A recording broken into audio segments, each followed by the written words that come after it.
the Yellow Jackets into this national title game. So it should be quite an exciting matchup. This is Dan Blank. I'm going to do the play-by-play with my color man, Blake Hughes. Blake, what are your thoughts on this match? Yeah, just like you, Dan, I'm excited for both these teams to play. It's kind of interesting to see what Graceland can muster up now without having Souter in the lineup. They've done well to play a man down for the second half of last night's game and come away with a victory off the foot of Lovett.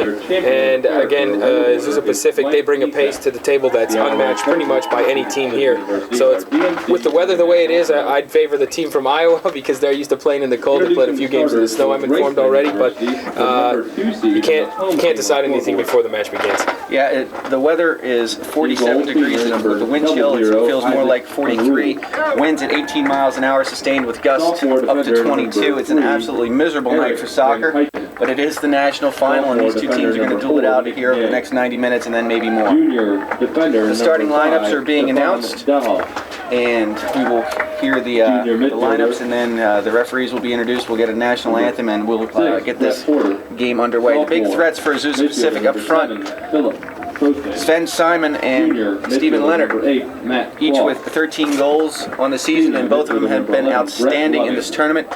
They know each other very well, they read each other very well, and one gets the ball, chances are he's looking for the other one. Yeah, you know, you don't see many combination plays up top without those two.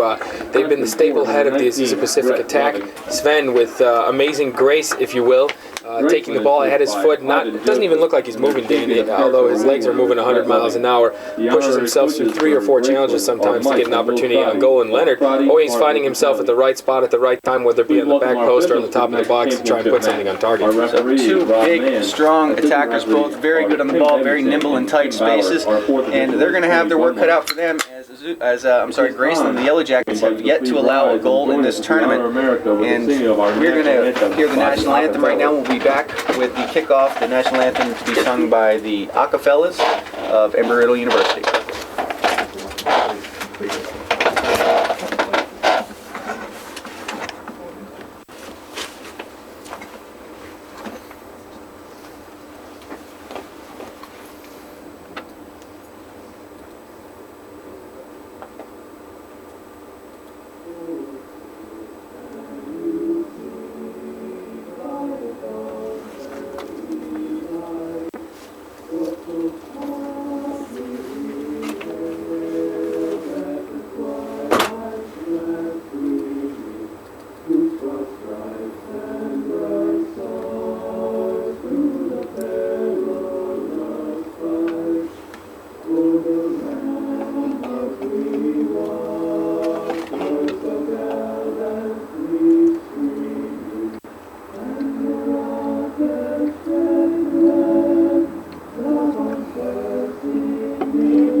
Okay, so the teams will huddle, say a last-minute prayer, and we'll get this thing underway. Azusa Pacific website proclaiming this a 2 for Tuesday as in Olathe, Kansas right now in exactly very similar temperatures. The Azusa Pacific Cougars, their women's team, also playing for a national championship as they will face off against Lindsay Wilson. Yeah, I believe this is the first time for Graceland to make the national final since 1979, so pretty big matchup here. Yeah, just looking at the two teams as they stood for the national anthem, Azusa Pacific with a huge advantage in size. It looks like about the smallest Azusa player is about the same size as the biggest Graceland player. And that's something that Graceland's going to have to deal with, especially the size of Simon and Leonard up front. We talked about this the other day. As the game wears on, endurance may go away, speed may go away slightly, but size never goes away. Right. And Simon and Leonard are two players that have size, and they know how to use it. Unruh, he saved his defense a few times the other night when crosses were swung in by Weber, and they had some big boys up top in Gudmundsson and Hermansson, and he's done a great job so far. But right, Dan, good matchup to look out for. Trying to connect on the back end. So Graceland will start with the ball. And good news for Graceland is the return of Porter in the middle, who had to miss the last game with a yellow card accumulation suspension. And we are underway, and this is Porter, his first touch. He'll play it back to the right back, Diaz, and Diaz will swing it all the way back to the goalkeeper. Graceland, if you're just joining us, Graceland is in the yellow shirt with the white shorts and white socks, and Azusa Pacific in the maroon top, white shorts, and looks like black socks. Can't do that on this computer. Graceland with a heavy wind at their back for this half. We'll see how Azusa adapts to that. Loving has that one knocked down. Right. As long as it's running. That ball intended for Ricate is one away. And Simon with his first touch backs into the defender Dallas. It'll be a free kick for Graceland. We're going to get some names wrong here. We're pretty good with the pronunciations, I believe, by this point. But with the identification, we may mess up a time or two. I hope you'll forgive us for that. We will do our best, and we'll probably be better at the end of the game than we are right now. So Loving swings it to the right side to Diaz. Diaz, he tried to pick out VanKuiken on that left side. That is one in the way in the middle by Keller. Keller's had an exceptional tournament for the Cougars. Simon knocks that back to Callaway. Callaway again into Simon. Simon will bring it on the left side to Carcass. Carcass, another Azusa player, has had a tremendous tournament. Carcass, ball intended for Leonard. That's one away by Porter. Gets it into Klaus. Klaus combines with Prostran. Klaus gets it back, and we'll try the return ball for Prostran. Prostran wins that off of Carcass. Prostran allows one to the box. Looked like a handball there by Windblad, but the referee says play on. Ball taken by Leonard off his chest, and he'll lay it down for McBride. McBride back inside to Leonard. And Leonard, big switch on the far side over to Hayden.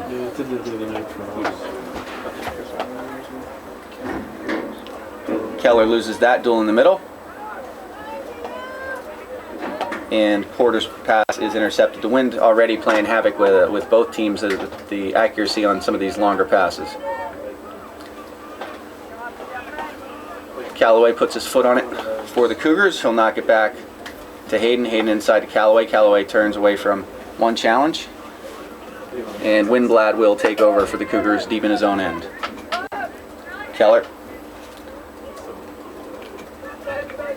for Carcass. Carcass inside to McBride. McBride swings it on that far side to Callaway. Callaway finds Sturm. Sturm, the goalkeeper, the goal scorer last night. Sorry, that was Hayden on the ball. He tried to play it into Sturm. It'll be a throw-in for the Cougars. Yeah, you know, pretty nice free kick to put that one on frame for Sturm the other night. Yeah, Sturm blasted one. It found its way through the wall of the Weber International Warriors and fooled goalkeeper Tony Restino and... I'm sorry. Shields.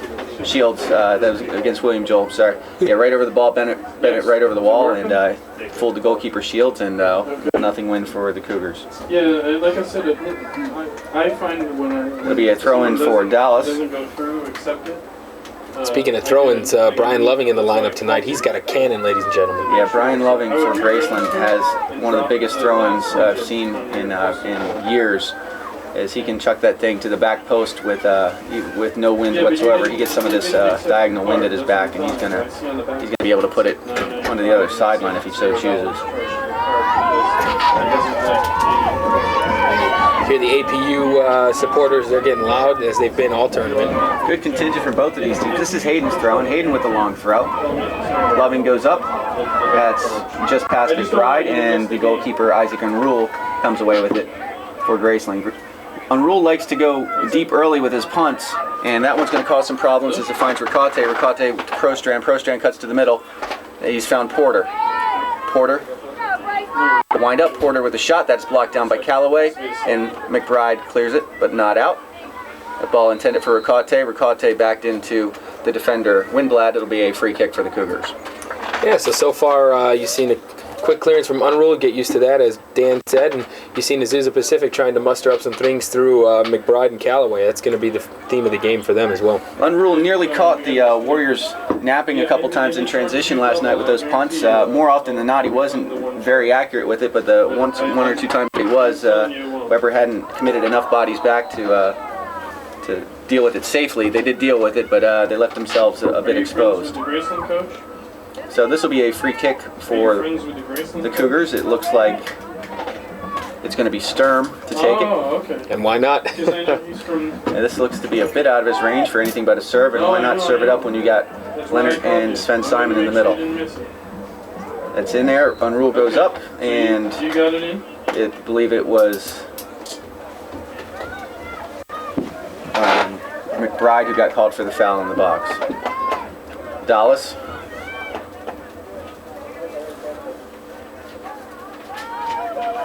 The play through Loving. That one is won away by Keller. And Keller will try to play into McBride. McBride wins that challenge from Porter. McBride dances through another challenge and gets it back to Carcass. Carcass to Winblad. Winblad immediately trying to target McBride on this left side. McBride went into that header. And then Nick Gay, his header goes out of bounds, and quickly McBride starts with a throw-in into Leonard. Leonard hits a volley. What a shot! Great save, as Leonard absolutely creamed that volley from about 30 yards, and Isaac Unruh had to be alert there. Yeah, that was the case of Unruh being on his toes, as Leonard made an amazing strike from 30 yards out, as Dan said. And tell you what, great hands to hold on to that ball. Tremendous save by Leonard. I'm sorry, by Unruh. This is Porter to Prostran. Prostran's going to have a shot, and Prostran with that whole back post to shoot at, got under the ball and sent it well over the crossbar, and a golden opportunity gone missing. Yeah, I thought the ball was going to be in the back of the net on that one, as Prostran clear in on net. Could have actually taken a few more dribbles before he tucked it in either the near or the far post, as Crawford was stuck on his line. Another foul there, as the referee is calling a very tight game right now. We just hope we don't see the amount of yellow cards we saw the other night. Yeah, last night was a yellow card festival in that second semifinal between Graceland and Weber. This is Prostran. Prostran who's had the best opportunity for the Yellow Jackets. It's won away by Callaway. Callaway gets it into Leonard. And then Leonard drops it back to Hayden. Hayden finds Sturm on that far side. Sturm in turn loses that one. And Porter quickly trying to find Dallas on the left side. It's going to go over the end line. And it'll be, I'm sorry, the sideline will be a throw-in for the Cougars. There's like it's a header with different. So they're pretty freewheeling here, Dan, early on. Now you've seen both teams try to attack on net. Seen an opportunity at each end. Here comes Klaus. Klaus, who was deadly in that game against William Jewell, the 3-0 win. He's got a lot of pace. He's very good on the ball, and he kind of tends to pop up in very dangerous positions, running out of that midfield, straight up the heart of the defense. And he's somebody that Winblad and Peters are going to have to account for coming out of the midfield. Goal kick. That is flicked on by Simon. Leonard can't get onto the end of it. Good challenge by Callaway. And Diaz will hook it up the field. Carcass gets on that. Steps past Prostran. Bit of speed there. Yep. Still Carcass gets it out wide to McBride. McBride on this left side. He'll challenge Diaz. Gets it into the box. Leonard brings it down nicely. Lays it back for Simon. And Simon's shot deflected. And the defender got a piece of that, slowed it down enough, and Unruh makes a rather routine save. I'll tell you, good job by Gay there to give a little tug on the shirt of Leonard, because otherwise Leonard spun around and he would have been 1-0 to goal. Leonard's so good with his back to goal at receiving the ball. He's got a very soft touch and very strong at holding defenders off. Underneath there where it says email and password. James Crawford, the goalkeeper for Azusa, gathers that. Crawford was the hero in the match against Lee University, making 2 saves in succession during the penalty kicks to bring the Cougars into the third round of the tournament. Username. We've played 9 minutes of soccer here in this 2006 National Championship match. Still no score between the Azusa Pacific Cougars and the Yellow Jackets of Graceland. Unruh's punt. Prostran can't flick it on. And then the password is Jamie. Keller got it out wide to McBride. McBride gets it inside to Simon. Simon will lay it back to Peters. And Peters will play Hayden on the right side. Hayden looks forward. He has Leonard down in that corner. What a nice ball by Hayden. Leonard's going to get there first. Leonard cuts back past the challenge of Loving. Good tackle by Dallas. Keller. To McBride. McBride tried to flick it on to Simon, but that wasn't going to connect. And again, Unruh with a very quick punt, and wow, he hits it a ton. He can hit a ball. Nice job of playing center field there by Winblad. Tell you, nice closing speed by Loving on that last play from Lenhard. Lenhard was about 5 yards away from him after he received the ball, and Loving, good effort there on the defensive, and Yellow Jackets end up with the ball. Great tackle. There are two Lovings on the field for Graceland, the brothers Brian and Brett. Brett Loving, number 11, who plays in the center of defense, and his brother Brian, number 19, playing in the center of midfield. No, at the top. You see the game 19? This is McBride. McBride playing very centralized as an outside midfielder so far. Yep, click play. Leonard brings that one down. And Hayden's pass intended for Sturm was too far over him. It'll be collected by Unruh. So Dan, it should be noted this is the first time we've seen Azusa in the red tops. Yeah, both. Yeah, this is Azusa's played this entire tournament in their white jersey. As Graceland, I believe Graceland would have had an option to play in a white jersey. Okay. They've chosen, but as their yellow jersey is still light, they said we're not going to change a thing. And then Dallas, Tampa, Detroit. Well won by Carcass, and he battles that ball forward to Simon. Simon hassled by Brian Loving. Loving turns Simon back.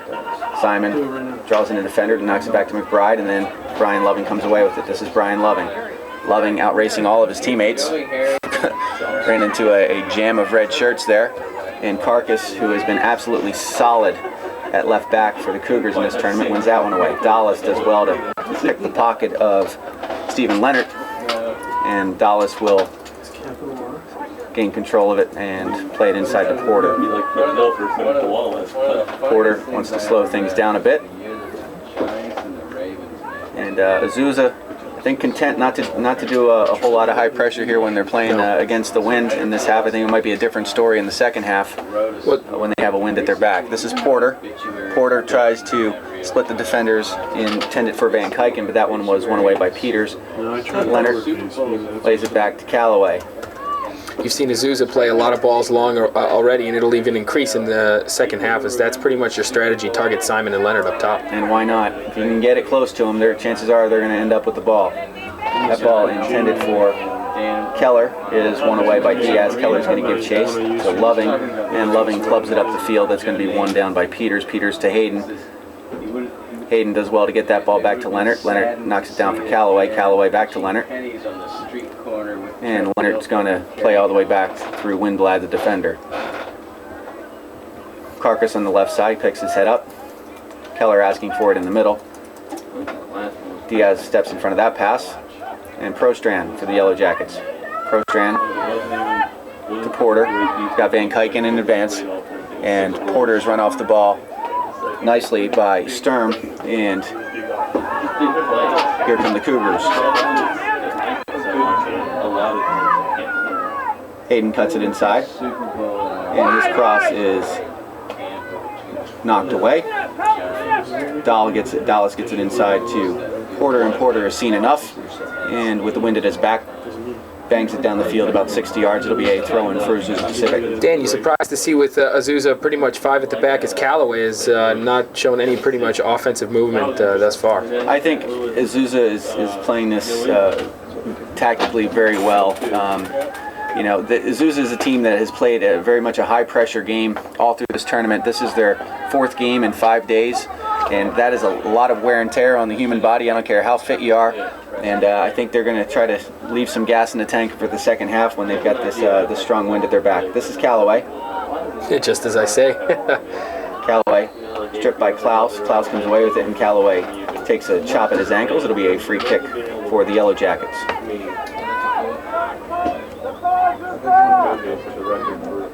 his son is a player. Diaz. That ball intended for Prostran, sliced off at the foot of Diaz. And Leonard with room in the middle. Leonard pressured by Porter. Leonard outside to McBride. McBride quickly with a nice ball inside to Sturm. Sturm finds Simon. Simon heel pass. And Diaz bumps Sturm off the ball, but Diaz is forced to give away a corner kick. And this will be the first corner kick of the night. Yeah, you're going to be looking to target Simon in the middle. He's gotten on to the end of a few balls this tournament already. Nothing challenging on goal, but he's always a deadly target in the middle. Simon and Leonard, favorite targets here. Ball in. It's knocked down. Dallas can't include Simon. Oh. Simon with a glorious opportunity. Side foots that one over the bar, and that's one he's going to wish he could get back.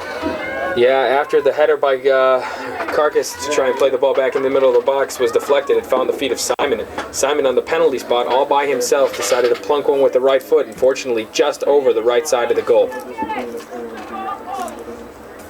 Callaway wins that goal kick into Sturm. Sturm not in a position to do much with that, and it'll be over the sideline. It'll be a throw-in for the Yellow Jackets. So the Yellow Jackets, even with this gale force wind at their back, not able to really sustain much of an attack here in the opening 15 minutes. You know, and we've seen now two great scoring opportunities for both teams, Dan. This is Sturm. This is Azusa Pacific's second consecutive appearance in this match, last year falling to Lindsey Wilson by a score of 4-1 in the national final. Leonard. Sturm. Sturm's volley is blocked down by Loving. Actually blocked down by a pair of Lovings. It'll be a throw-in for the Cougars. I believe you said it last night, Dan. Loving ain't easy, huh? Yeah. Those are two hard-working boys and very sound technically, and they tackle for keeps. Big throw-in. Simon's first to it. Nods it on for Leonard. And Leonard, good courage by Leonard as Gay came in with a spearing header and looked like the crown of his head was going to go right through Leonard's ear. Unruh with another big kick. Peters underneath it for the Cougars. Dallas, good win there. Ricate fires, and no real hope there. Yeah. This is a Pacific. One of the things we saw, both of these teams do very well that we saw last night is they work hard to get numbers back behind the ball when the other team's in possession. So if you have good numbers heading into the attack, you better keep that attack moving right along. Otherwise, pretty soon you're going to be playing against 10 defenders. Prostran heads that forward for Ricate. Ricate down this right side. Ricate volleys it off the chest of Peters. It'll be a throw-in for the Yellow Jackets. It's been an exceptional tournament so far. We've seen tremendous goals, great goalkeeping. We've seen controversy. This tournament's had it all. It's been very well run by all accounts. The players have had the time of their lives here in Daytona Beach. And this is two fitting teams to cap off this national championship. This is that throw-in by Loving. Skimmed off the head of one of the Yellow Jackets. VanKuiken will give chase. And VanKuiken can't keep it in. It's a throw-in for the Cougars. Yeah. Almost overthrew everybody there as one flick took it outside the penalty area, and Azusa Pacific will be happy to get out of that challenge. I'll tell you what's funny, with all the big bodies in the 18, that ball ended up on the head of the smallest player on the field, VanKuiken. Callaway brings that down. And Callaway will play back through Hayden.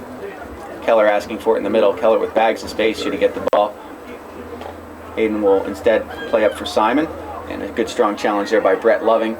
And it's going to be a throw-in for the Cougars. You know, speaking of VanKuiken and his size, the other night he was taken off the pitch with about 15 minutes remaining in I believe it was the first half, Dan. He wasn't too happy about it. That guy likes to run and likes to be on the field at all times. Yeah, he's a gamer for sure. Simon, surrounded by a pair of yellow shirts, loses that one off of his foot, and it'll be a throw-in for the Yellow Jackets. 20 minutes gone by, still no score. Ricate. Good win in the middle there by Sturm. Sturm gets it forward to Leonard. Leonard lays it back to Hayden, and Hayden's drive goes over the bar. Yeah, better safe than sorry was Unruh on that one as he followed the ball all the way over the bar, making sure it went over. We're going to have a substitute here.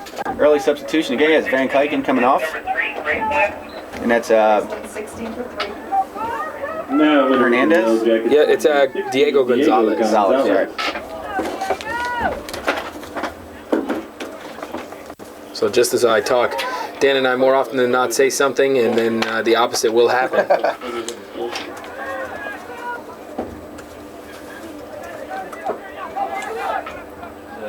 Carcass tries to find McBride. McBride's flick-on header is out of bounds. Yeah, the throw-in is awarded to Graceland. Prostran hounded by McBride. Still Prostran. Poked away by McBride, right onto the foot of Porter. Porter spins away from McBride. He finds Gonzalez down that left side. Gonzalez for Dallas. Dallas brings it towards the middle. Tried to find the overlapping Gonzalez. And a foul is awarded against Sturm. It'll be a free kick. And with this wind at their back, this might be a good opportunity to just leather one at the goal and see what happens. Yeah, you know, one of those cases where you're just going to have some wishful thinking and be ambitious from a spot that you normally wouldn't be. I'd like to see kind of an ugly cross here, something low, hard, bouncing, and see what happens when it gets into the mix. And that's kind of the ball. Brian Loving turns it on goal, and that's an easy scoop save into the breadbasket of James Crawford. Crawford chucks it out on that right side to Sturm. Sturm quickly forward for Keller. Nice touch by Keller. Keller's been rather quiet so far this half. And Keller back to Callaway. Callaway to Keller. Keller on the right side to Sturm. That cross is knocked down. Keller comes away with it. Keller against Dallas. Keller gets it on his left foot, serves it in. That's headed away by Brett Loving. Pair of 11s clash on that one, and it is Brett Loving who will let that ball roll out of play. It'll be a goal kick for the Yellow Jackets. So much of what we expected thus far into the match is both teams getting some opportunities on target, but neither one of them earning a dominating amount of possession. A very tight game so far. And again, I think Even if I'm watching it, I miss one of the shames of this is a great tournament, and one of the kind of the natural problems with it, however, is the amount of games these players have to play in a minimal amount of days. It does lead to technical breakdowns and fatigue, and the speed of play will slow down. And this game is certainly not wide open as we might like. This is Prostran at the top of the 18. Prostran fending off one defender. Gonzalez's shot was blocked down, and Azusa will clear. Leonard loses that one to Prostran, but it is knocked out of bounds. It'll be a throw-in for the Cougars. So that's some shape Azusa's keeping there, as you can see right now on the camera. They have their backline and midfielders and forwards all in the areas that they want them to be. Carcass heads that one forward to McBride. McBride, chased by Prostran and Diaz, lays it back to Carcass. Carcass, nice ball up front for Keller. Keller's got McBride on this left side. Good ball. Keller's against Diaz. Good tackle by Diaz, and Keller is going to be, McBride is going to be called for the foul there. It'll be a free kick. Good win by Diaz, and he was quick back up to his feet to get onto the loose ball and force McBride into a little foul. Yeah, more often than not, you're going to see Diaz making the correct tackle. He plays with a lot of heart, probably the most out of any Graceland player I've seen out there. He's always yelling. Diaz actually started this tournament as a center midfielder, and then when Ruben Ruelas went down with a broken leg, Diaz was moved to right back, so he's not a natural outside defender. This is Simon. Searching ball for Leonard, finds only Brett Loving, and Brett Loving has been a rock at the back for this Graceland defense. Yeah. We're going to have a substitution here. That's who's a 7. 7 Portland. And then 19th minute of play. Number 7, Tony Rotundo. Tony Rotundo checks into the game as, is it Sturm that came off? Yes. Yeah. So Sturm's off, Rotundo's on.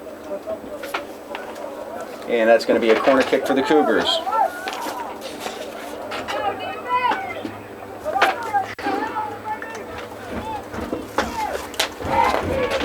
The One advantage that Graceland has in this match for sure is the amount of depth. For starters, Graceland's already 3 players deep into its bench when this game kicks off with the loss of Ruelas and the suspension accumulation. Get back to that in a second. Leonard leaves for Callaway. Callaway's going to have a shoot. Big save by Unruh. Rebound just wide. And Callaway gathered that loose ball at the top of the 18. He was dead center and just let one rip. And Unruh, with quick reflexes, got his fists in front of it. And it's a goal kick and a bullet dodged by the Graceland Yellow Jackets. Yeah, Callaway, had a minimal amount of time in the middle of the box and just decided to pound it home. And what a save by Unruh. It's all you can really... Callaway, no finesse there with that shot. He tried to do it the old Irish way and just hammer it through a couple of bodies, and Unruh was forced into making a great save. Carcass. Diaz. Back to Carcass. Carcass loses out on that to Klaus. This is Ricate. Ricate faces his defender, Windblad. They're going to play over the top, and Klaus isn't going to be able to get onto the end of that one. It'll be controlled by the goalkeeper, James Crawford.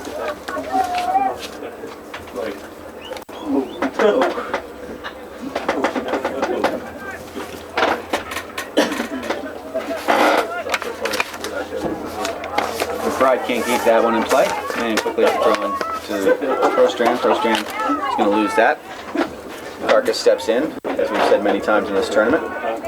Nick Gay heads that forward. Callaway gets it to Simon. Callaway crossing midfield. Leonard asking for it on the backside of the 18. But Callaway laid it back to Simon, and Simon played it across to Peters.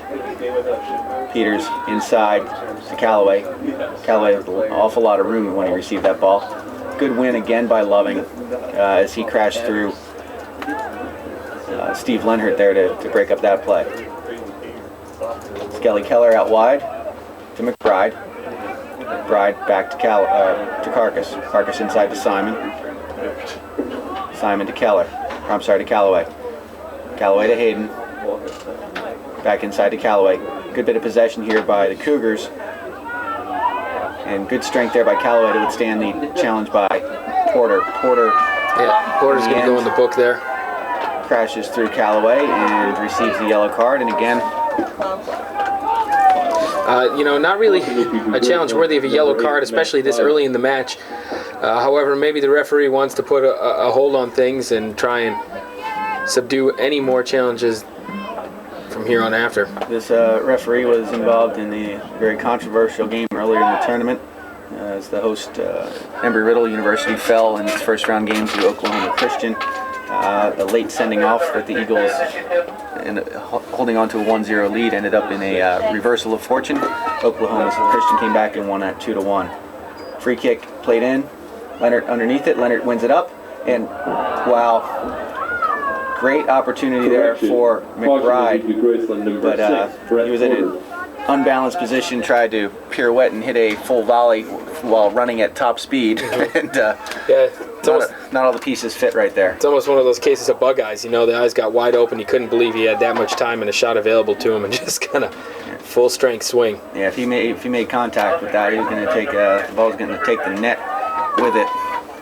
Prostran finds Porter. Porter stood up nicely by Peters, and Rotuno comes away with it for the Cougars. McBride into the feet of Simon. Simon so comfortable under pressure. Never even looks threatened when he has the ball at his feet and somebody on his back. Keller. Skelly Keller with the tournament's coolest name. Keller turns it back inside. Leonard gets it out wide to Carcass. Carcass will play back in the middle to Keller. Keller back to Peters. Peters inside to Rotuno, and Rotuno will play back to Windblad. Again, Azusa Pacific content to keep the ball here, make the Yellow Jackets chase, and then pick their moments to go forward. Callaway's moved out to this left side. Callaway gets past Diaz. Callaway doesn't get much on his cross, and Nick Gay will clear it, but it's easily held by the Cougars. Carcass into the feet of Simon. Simon just so composed on the ball. And Simon's cross is going to stay on the park. And it looked like Tony Rotuno's teammates had kind of given up on that play. Yeah. He didn't expect Rotuno to get to that ball, but the wind held it on the park. And Rotuno, when he got an opportunity to cross, really had nobody in the box to cross it to. Prostran lays it down for Ricate. Ricate's going to have a shot. That is deflected. And again, look how many bodies Azusa Pacific gets behind and around the ball when it gets deep into their territory. Porter. Wide to Prostran. Prostran going after McBride. Prostran gets past McBride but can't get past the second defender, Callaway. Prostran and McBride duel again. Prostran wins it. Porter swings into that back post. That's not a bad ball. But Gonzalez isn't going to be able to get there, and that is going to be cleared by Azusa Pacific. So we're going to have a substitution as Francisco Serrata will come in for Ricate up front for Graceland. And Dan, you know, you're talking about how nice Azusa got behind the ball. Well, when they play the ball into the middle from their outside backs or from the outside midfielders, they are making consistent overlapping runs every time that happens, and it's really great to see all their players moving forward like that.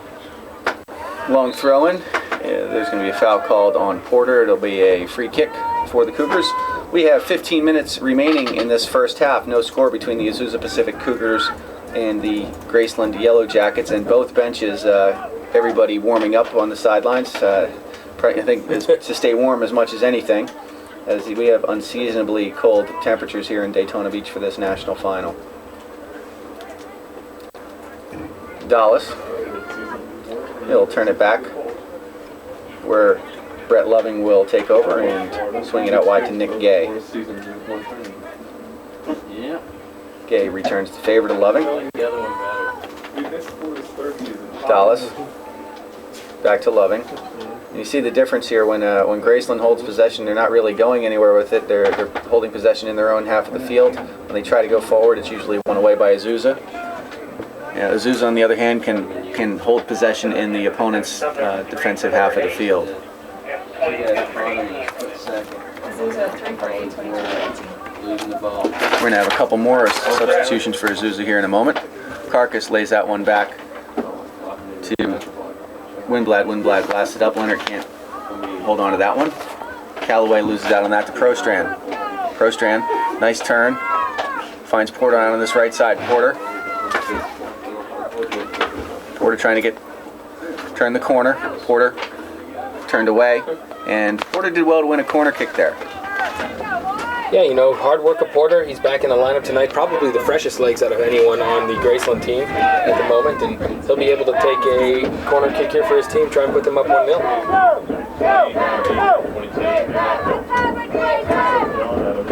This is Porter's corner kick. Back post, and that's one away by Leonard. It falls to Gonzalez. Porter will get it again. Porter inside the 18. Porter chips it and headed but not out. Prostran finally a clearance, and Loving will have to play backwards through Dallas. Dallas pressured by Callaway, and Dallas finds the chest of Gonzalez. Gonzalez loses out on that to Leonard, and again another clearance by Azusa. Simon's flick-on header falls to Brett Loving, and Loving will bring the ball across midfield. Porter. Good work by Porter to win that away from three Cougars to keep possession for his team. This is Nick Gay. Diaz running down that right side, and Diaz will get it. He's got Prostran overlapping. Prostran draws a defender, and Gonzalez nearly able to turn inside there. I'm sorry, that was Serrata. Not a good ball by Klaus, and that is one away, and here come the Cougars. Leonard steps past the challenge of Brett Loving, and then when Loving fouls him, Leonard makes a meal of that, really, and it paid off as he draws the yellow card on Brett Loving, and Loving can't believe that the referee fell for that, quite honestly. Yeah, you know, he's trying to talk to the referee, and the referee wouldn't hear anything of it, as there was a foul there, but, you know, nothing too vicious. The ball kind of was tapped away, and Leonard's up and walking again. Yeah, that was tremendous bit of play acting there by Leonard on that foul, but he got what he wanted, which was to put the defender in the book, as Loving has given Leonard all he could handle so far tonight. Nick Gay wins that first header. Diaz wins the second. Prostran can't control it, and Carcass will take over. Carcass quickly finds Rotuno on the right side. Rotuno can't keep that, and Loving will clear it. This is Serrata. Serrata loses out on that to Hayden, and Hayden is called with a foul. And quickly, the Yellow Jackets restart. Klaus couldn't connect with Gonzalez. And Keller. Skelly Keller. That ball intended for McBride. Won't reach its target. Prostran. Prostran. About 18 scissors there before playing it inside to Porter. Porter past one defender, but you get in the middle of the park there, about 25 yards out from goal. It's all hands on deck for the Cougars, and that's a lot of traffic to work through. Prostran gets it inside. Serrata will leave it for Prostran. Prostran's got to run on the left. It's Dallas. Nice ball.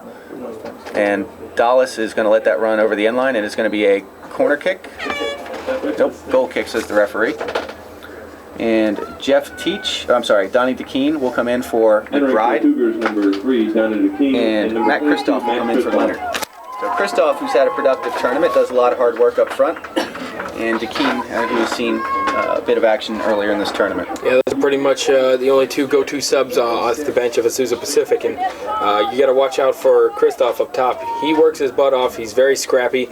And you'll find him in many of the troublesome situations against the Yellow Jackets. We have record viewership tonight, 96 paid customers. We know we're being broadcast in the student centers of both Azusa Pacific and Graceland. Thanks for joining us tonight. Hope you're enjoying the broadcast. We're into the final 10 minutes and 15 seconds of this first half. Still no score between the Azusa Pacific Cougars and the Graceland Yellow Jackets. That ball into Simon. Simon, just a different level of composure on that play. Diaz will clear that. Carcass tried to chest it forward to Callaway, but that is won away by the Yellow Jackets. Prostran down this right side. And again, look at how quickly the Cougars get numbers around the ball. Prostran tackled away nicely by Carcass. And referee got the call right there as the tackle was off of the foot of Prostran. It'll be a throw-in for the Cougars. Carcass, half a clearance, only makes it to Klaus. Klaus. That first touch let him down there. Simon actually tried to bring that down in around three yellow shirts. This is Simon. Simon clips it back, intended for Kristoff. Kristoff lays it back for Rotuno, and that ball is going to go off the park. It'll be a throw-in for the Yellow Jackets. What composure by Sven Simon. Just about to say that. He's trying to bring the ball down in a crowd of three people. Not many players would think about doing that, trying to do a little flick on or pass back to one of their midfielders. But Simon's trying to take the show upon his shoulders and go to goal there. We do have an update from the Women's Soccer National Championship game. Azusa Pacific leading Lindsay Wilson by a score of 1-0. Prostran dummies it through and will face Carcass. Carcass content to delay and wait for help. Prostran serve is going to go over the woodwork. It'll be a goal kick for the Cougars. Yeah, Yellow Jackets finding their rhythm actually within the last 20 minutes of the half here, and they're doing a pretty good job of keeping Azusa back, but it won't last for long, and it might not last as Azusa prone to striking at any time with the long balls they play up to Simon. Skelly Keller up the left side for Simon. Simon loses out on that duel to Brian Loving, but Loving had the ball go off his foot. It'll be a throw-in for the Cougars. Keller to the feet of Kristoff. Kristoff, another strong body for the Azusa attack. Kristoff gets it back to Keller. Keller's going to have a chance to serve. Keller strikes, and good hands by the goalkeeper, Unruh, as he was forced into making the save there and did well to hold on to a difficult ball. Yeah, Unruh, very characteristic save for him as he never really gives up any rebounds. You see the long clearance there. He's got very, very soft hands. And, you know, it's kind of as if you almost don't even notice that they haven't given up a goal yet in the tournament, because when he gets the ball, there's really no action around him. It's quiet, he catches it, and they go about their way. Gaze header over to Dallas. Dallas will knock it forward. This is Porter. Porter's challenge is a bit late. It'll be a free kick, and Azusa quickly restarts play. The referee's going to make him bring it back and do it over. Yeah, Azusa likes to do the quick restart. We saw them try to go to Sturm 3 times in a row last night after the referee had pulled it back a few. And something that they've probably worked on in sessions many times. Rotuno nutmegs his defender, but that is won away by Porter, and this is Serrata for the Yellow Jackets. Serrata is it off for Gonzalez. Gonzalez tried to return it to Serrata, and Gonzalez is going to get it back off the clearance. Serrata, little dipsy doodle over there on that far side, and then Serrata, after doing the hard part, looked like he got himself dizzy and walked the ball over the sideline. Dallas. This is Klaus. Klaus has had a quiet night so far for the Yellow Jackets. Klaus into Prostran. Prostran's had a good game so far. Prostran looking for Porter, and that one is cleared away convincingly by Peters. Simon. What moves on that man? Rotuno tried to find Simon in the corner. Brett Loving was there first, and Dallas' attempt to turn it up the line go awry. It'll be a throw-in for the Cougars. So we got 5.5 minutes left to play here in first half action of the national championship game. Still 0-0. Christoph lays that one down. And Prostran has been all over the park for the Yellow Jackets. And Serrata gets stepped in front of by Carcass. The thing about Carcass, if you don't go to the ball, he's gonna go to the ball for you. And if you're asking for it at your feet, you better come back to it, because he's excellent at stepping in front of those passes. Yeah, you know, he gives space when it's needed to be given, and he's also very keen to pressuring his man when he needs to. Simon, top of the 18. And Simon sent to the deck by Loving, and Loving is going to be called for the foul there. And again, Loving nor I agree with that. Yeah, you know, just Simon, such a big guy. You know, if he goes to the deck, if you're the referee, you got to think, hey, it must have been something of a bit foul play, but good job by Simon to earn the foul. Simon drew a yellow card on a foul, and then drew a foul where I don't believe there was one, but that's not going to get any sympathy from the Azusa Pacific supporters. And with Sturm on the bench, we'll see who lines up to take this one for the Cougars. It looks like Rotuno strikes it low. Sorry, that was Christoph, and that shot was blocked, and really nothing doing with that free kick. Oh, good opportunity wasted. This is Dallas. Dallas with Hayden chasing him. Good speed by Hayden to get back. Dallas brings it into the inside. Cuts back now to the left. Tried to combine with Serrata. Serrata loses that. Nice job by Brett Loving to step in front of that. And Loving now draws a foul.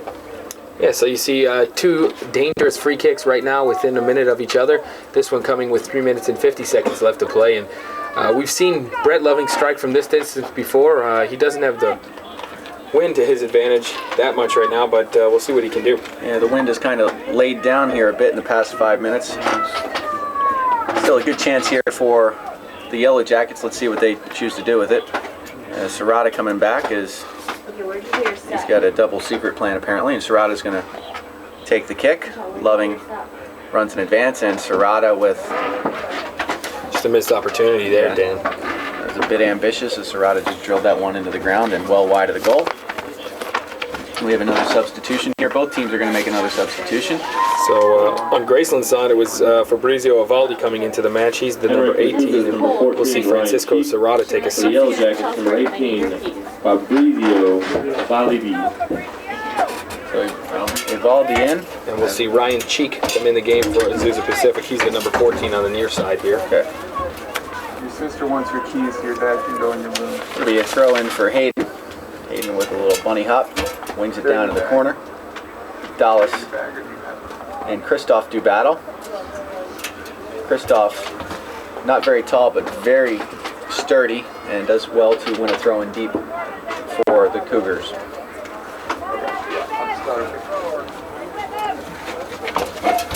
We're in the final 2.5 minutes here in this scoreless first half. Azusa Pacific and Graceland. And we're going to see a long throw from Hayden. She comes across, and that's an easy grab for the goalkeeper, Isaac Unruh. It's going to take something a little bit special tonight to beat Unruh, as he's been one of the best keepers, if not the best, in the tournament, giving up nothing. So far, no team in this tournament has solved Isaac Unruh, as Graceland riding a, now if they make it another minute and 54 seconds, will be a 3.5 game shutout streak in the national tournament. Klaus. Still Klaus. Good stuff by Klaus into Valdi.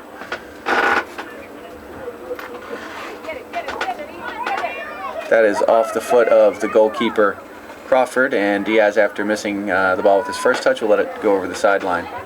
Prostran deep for Klaus. Klaus quickly tries to swing one in, and Klaus really did well to almost win a throw, and it's still Diaz though, and Cougar's not out of danger yet. Diaz bends it in. Ivaldi header. That's Gonzalez with a overhead kick, and that's never going to threaten the goal. It'll be James Crawford with a minute left to play in this scoreless first half. Simon flicks it on for Christoph. Christoph has Cheek. Cheek greeted by Diaz. Still Cheek. Cheek, the substitute, gets it inside to Simon, and Brett Loving has been the foil to Sven Simon so far tonight, and he's done it again. Porter loses out on that tackle. Simon again, and again it is Brett Loving taking it off the foot of Simon, and Loving is hot as Simon got a piece of him. Simon offers him his hand, and Loving slaps it away. He says, "I'm not happy with you." And Ryan Loving this time with the foul, and the referee again going. Is he going to his book? No, it doesn't look like it this time, but a little bit of brotherly love there as, Brian doing the job for Brett. 10, 9, final 10 seconds. 8, Keller chips it up. 7, 6. That one is headed away by Brett Loving. Brett Loving has had an exceptional half of soccer, and it continues here in this national final. No score at the half between Azusa Pacific and Graceland University. Okay, welcome back as we are about to kick off the second half of this scoreless national final right now between Azusa Pacific and Graceland University from the women's soccer national tournament. Lindsay Wilson has scored, and they stand tied 1-1 with the Azusa Pacific women's team. So you got the chance to speak with either of the coaches, Blake? Yeah, Azusa Pacific bench, they're kind of happy with the way things have turned out in the first half, 0-0. They feel that they're going to use the wind a little bit to their advantage. Coach said they're going to target Leonard and Simon much more now up top, but they're keeping the same lineup that they started with. As far as Graceland, they're going to start Gonzalez in favor of VanKuiken, and both coaches think that more of the same is good for their team. So this is Klaus. Finds Gonzalez. Gonzalez. Nice job by Ricarte to bring that down in traffic. Gonzalez out wide to Dallas. Dallas back inside to Gonzalez. Gonzalez tries to get that one out wide, and Carcass steps in front of that. It'll be a throw-in for the Yellow Jackets. So, Dan, do you think this win is going to favor Leonard and Simon up top? I don't know if it's going to favor them. I think what we're going to see, however, is a lot more chasing from them than we saw in the first half. This is the goalkeeper, Crawford, coming out to smother that. Yeah, the one thing about Crawford, about Simon in particular, he is very good at bumping defenders off the ball when they are facing their own goal. When that ball is kind of bouncing up on them, he knows how to apply just enough force to get him out of the way without being called for a foul, and the next thing you know, he's gone. That ball is lost to Klaus. Klaus steaming up the center of the Azusa defense. Try to pick out Gonzalez. That ball doesn't make it through the seam, and Sturm will lay it back to the goalkeeper, Crawford.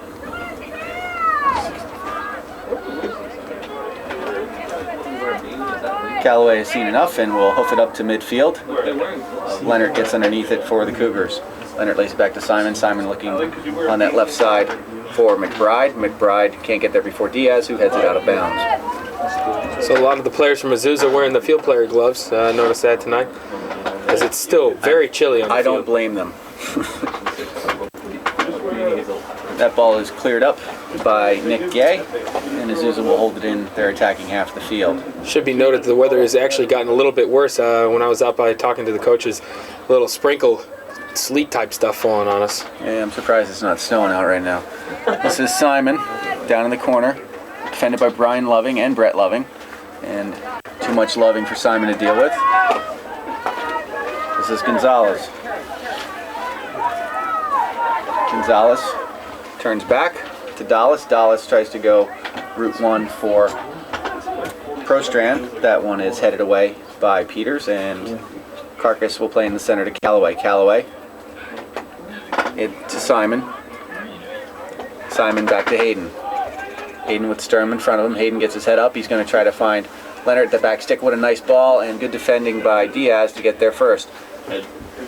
And Diaz again wins the second ball, and nicely played by the converted right back. Yeah, Diaz in the huddle for his team, very vocal and wanting to bring home the trophy, telling his guys it's only 45 minutes for our whole season, and he's going to want to be the aggressor on most of the action here.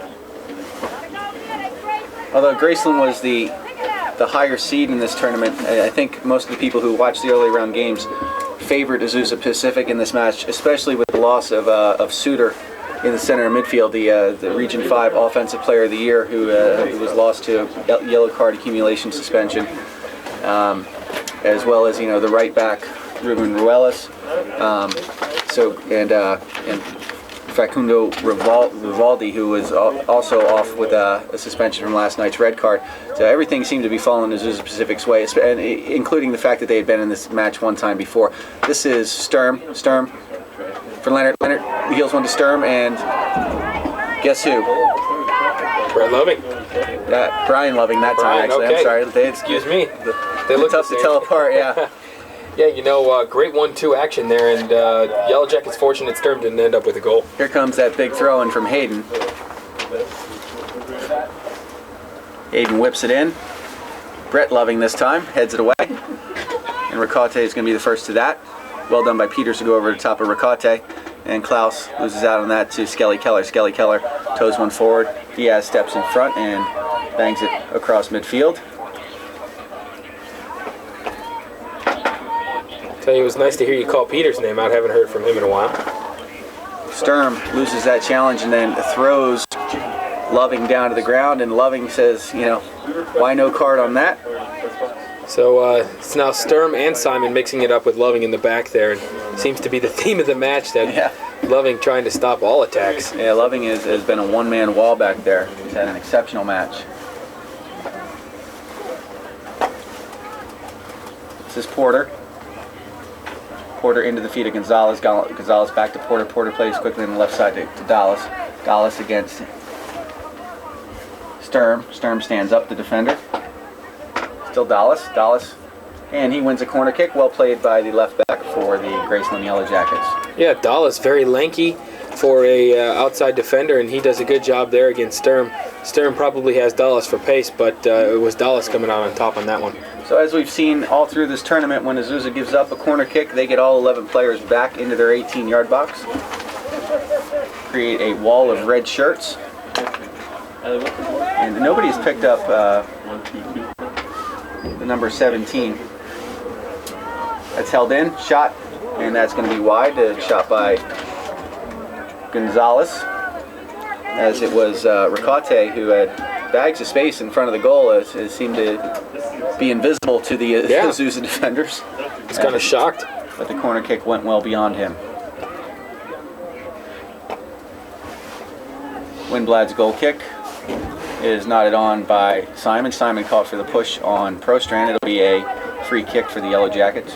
Yeah, one thing you won't see too much of this half is the booming kicks from Unruh in the back. The wind is pretty much in his face. Most of the punts are going to hit a wall. He'll try to, I'm sure, try to half volley those, take a little off the trajectory of them. Loving. Again, Dallas doing a lot of coming up on this left side here. Dallas. And rather casual attempt at a clearance there by Peters, but fortunately his partner, Windblad, was there to win it away. Pumped back in. Peters heads it forward. urged on by Keller. Brian Loving gets it back into Gonzalez. And a little bit of ticky-tack going on right now, as neither team can string more than one pass in succession. Tell you, nice job by Dallas moving up from his normal right or left back position. He's pushed himself into the attacking third, and I think that's by design, as the Yellow Jackets are going to try to get something going here. Simon gets it back to Callaway. Callaway stumbles. Oh, a nice move by Callaway to recover. It's Callaway straight up the center. He's got Sturm on this right side. This is a good chance for the Cougars. Sturm cuts it in. And Simon. Got to be careful with Simon lurking. This time he comes up from the attacking central midfield and hammers one just over the bar. Simon from 25 yards hit an absolute howitzer there. And fortunately for Isaac Unruh and the Yellow Jackets, it was well over the bar. I think that would have taken Unruh right through the net with it. Klaus. This is Porter. Porter finds Gonzalez, and defensive play there by Hayden. It'll be a throw-in for Graceland. Porter to Dallas. Dallas, nice ball for Klaus. Klaus coming down that left side, and his first touch puts it too far in front of him, and the field is a little too short to hold that. It'll be a goal kick. So we're going to see the 18 in Fabrizio Evaldi coming on in for Ricote up top. For the Yellow Jackets, number 18, Fabrizio Evaldi. So Evaldi re-enters.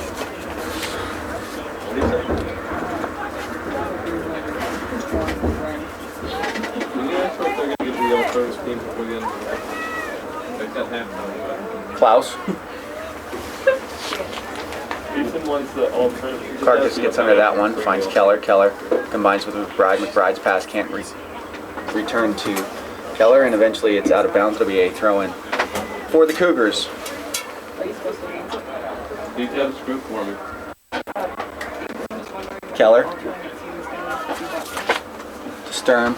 Sturm tried to pick out Simon. That was too far in front of the big man. It'll be a easy grab for the goalkeeper, Brett Loving. To Dallas. Dallas to Gonzalez. Good defending there by Hayden to pin up Gonzalez. Evaldi. Gonzalez. Gonzalez to Porter. Porter.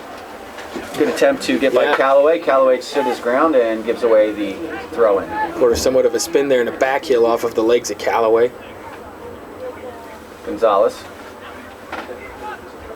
Good footwork by Gonzalez as he walks that tightrope, and it is another throw-in for the Yellow Jackets.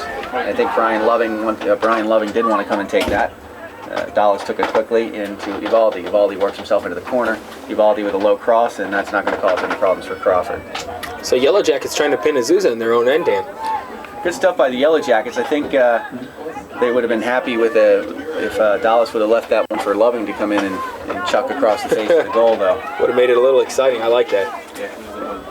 Evaldi is going to be called for offsides here. It'll be a free kick for the Cougars.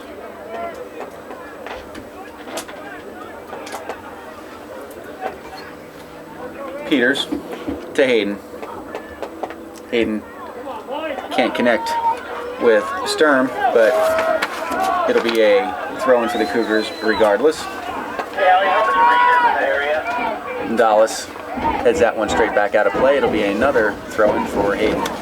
No, I expect Azusa to do a lot better here in the second half. Going through some of their statistics from the year, everything improves in the second half, Dan. Shots, goals by period, saves by period go down. It's pretty outstanding.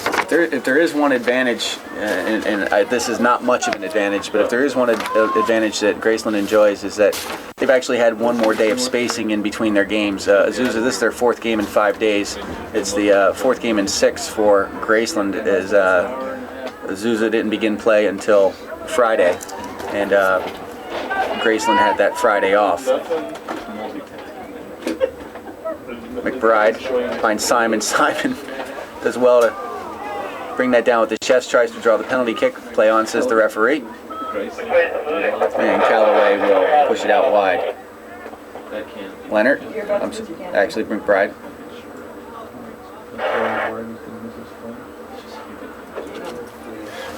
Nice.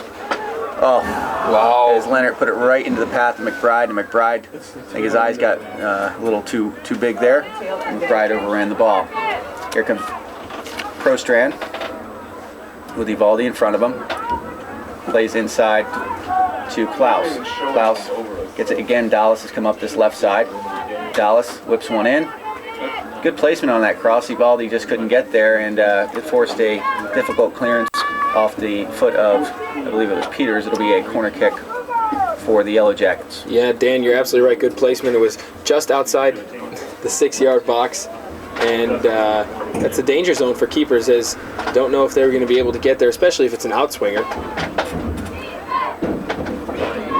So with a fierce wind now blowing towards the Graceland end of the goal, this will be Porter to take this corner kick. Porter, and you saw the wind just make that ball to a left turn and brought it straight back out of the 18-yard box. Diaz again. Crawford retreated to his goal line to get on the end of that cross, and then or that end of that shot, and the wind just dropped it like a skeet, and it fell in front of the goalkeeper. Leonard flicks it on.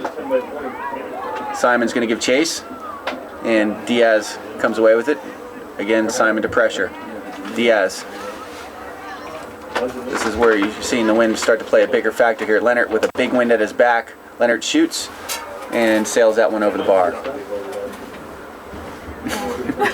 Interesting throw by the ball girl. I believe that's Sarah Hurst down there. So with 31.5 left to play in regulation, still knotted up at 0.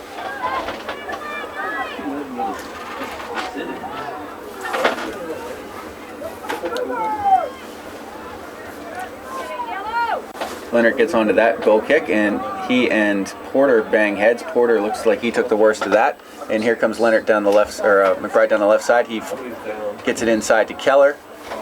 It is grabbed by the goalkeeper Unruh, and the referee's going to come tend to Porter, who Not happy with that challenge, I'll tell you, in the middle, slamming the ground a few times, and he's had some choice words for the referee, saying he got hit with an elbow on purpose.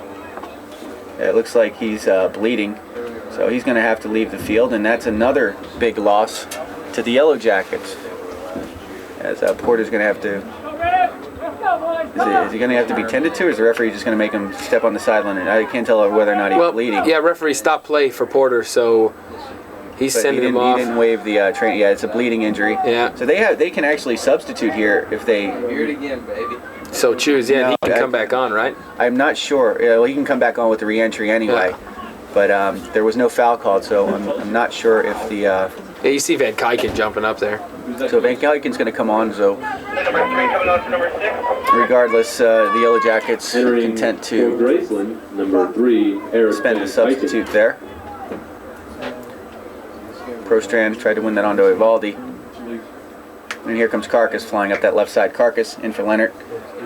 And Brett Loving steps in front of Leonard. Gonzalez on the right side for Evaldi. Nice ball by Gonzalez. Evaldi wins a throw in deep, and we'll see if Brian Loving will come over. Yeah, why not? I'd definitely wait and take an extra 15 seconds to get his arms on the end of the throw-in this situation. Let's see what the wind does with it, though, Dan. Yeah, he's throwing into that wind. The wind is not blowing north-south as the field runs. It's kind of going from one corner flag to the diagonal corner flag. VanKuiken fans on his volley. It looked like a handball there. The referee put the whistle to his mouth and then waved play on, because I think he realized if he called that handball, he's going to have to call a penalty kick. And Leonard is ridden into the ground. It's going to be a moot point here, as the ball had already gone out of bounds. And the linesman, I think the linesman wants to throw. The linesman is calling I believe he's signaling for that penalty kick. No, the ball went out of touch. It's going to be a throw in here for. Okay. Yes, the linesman was still well down the field when he had his flag up. I thought he wanted to bring everything back down to the 18. Evaldi steps in front of that clearance from Windblad. Hayden heads it up. And Evaldi got a late run into Hayden. It'll be a free kick for the Cougars. Things getting a little bit chippy now. Yeah, referee just giving a talk to Evaldi there and still chirping to him. Just didn't like that challenge. Callaway for Carcass. Carcass intended for Leonard. That's stepped in front of by Nick Gay, who's quietly had a very good game. Prostran loses that. It'll be a throw-in. McBride quickly gets it into play. Nice little heel flick. And Diaz did well to slide it out of bounds just before the steaming McBride came onto the end of it. Simon, Brian Loving.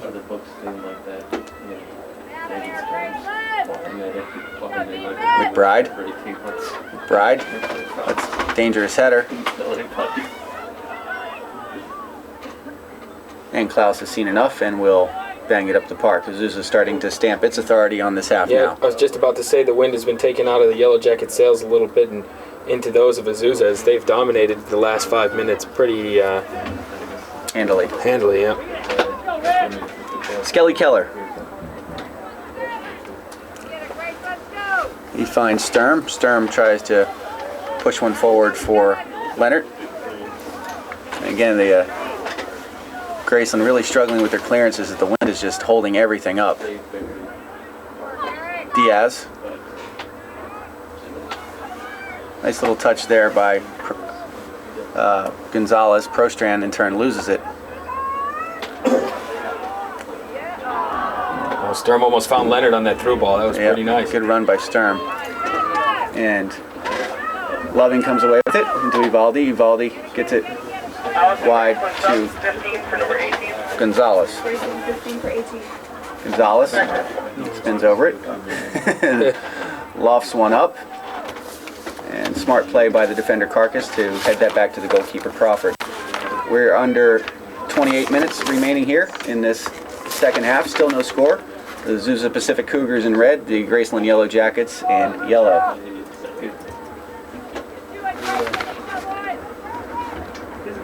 Dallas will bring that one under control. Gets it inside to Prostran. Prostran puts Brett Loving in a bit of trouble. Loving calmly plays it up the sideline. Sturm gets it back to Hayden. Hayden wisely gets that one away from him. And Brett Loving again steps in front of Lenhart. He will concede the throw-in.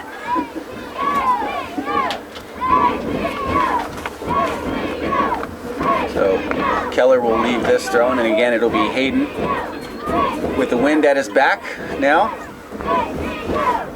And he is going to fire this one across the face of the goal and intended for Leonard and Simon. Gets a lot of air into that one, and Brett Loving gets underneath it. Hayden half volley, and has he? Nope, not quite, as he hit the upper third of that restraining net. We have yet to see a shot actually clear the net this tournament. And it looks like we're going to have a substitution as the number 15 Serrata will come on for Ivaldi for the Yellow Jackets. And also we've got one for Azusa Pacific as number 7, Rotuno's coming on. He replaced McBride. So McBride off, Rotuno on. Prostran stepped in front of by Hayden. Rotuno hounded by VanKuiken, who has re-entered. Rotuno plays it forward for Leonard, and Brett Loving again there to end the threat. So it looks like Brett Loving has been moved to an outside back position, and his brother has come back into the center of defense for the Yellow Jackets. This is Keller, and there is a late whistle as Diaz was fouled, and he is in some pain, it appears. Yeah. You know, I've seen Brett Loving pretty much shadowing the moves of Leonard in the second half, and I think that's why he's on the outside. Good observation, Dan, is because Leonard's been more towards the outside.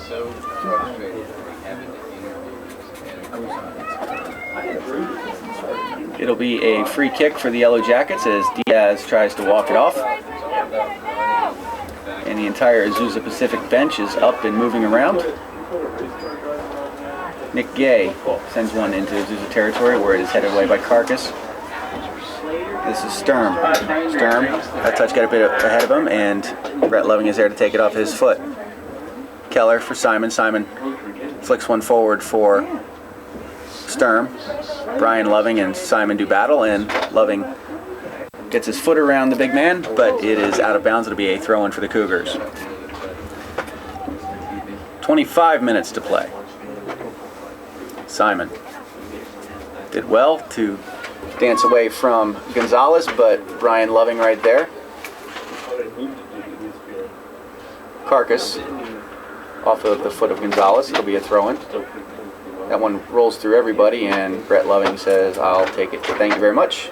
Yeah, Souter with most of the possession here in the second half, although the touches in the final third have been what's been failing them.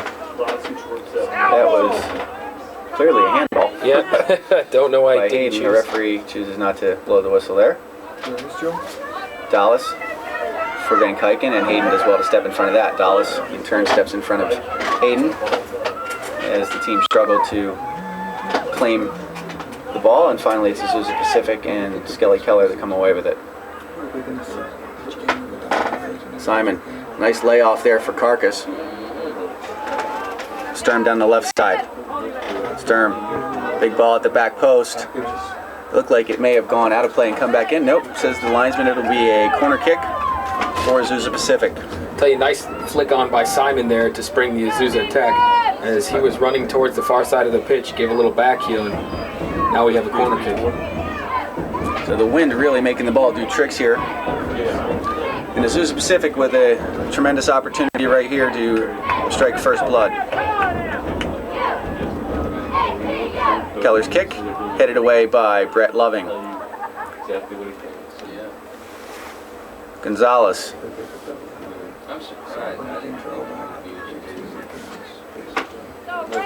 Yay. And Rotuno is going to lose that one to Klaus.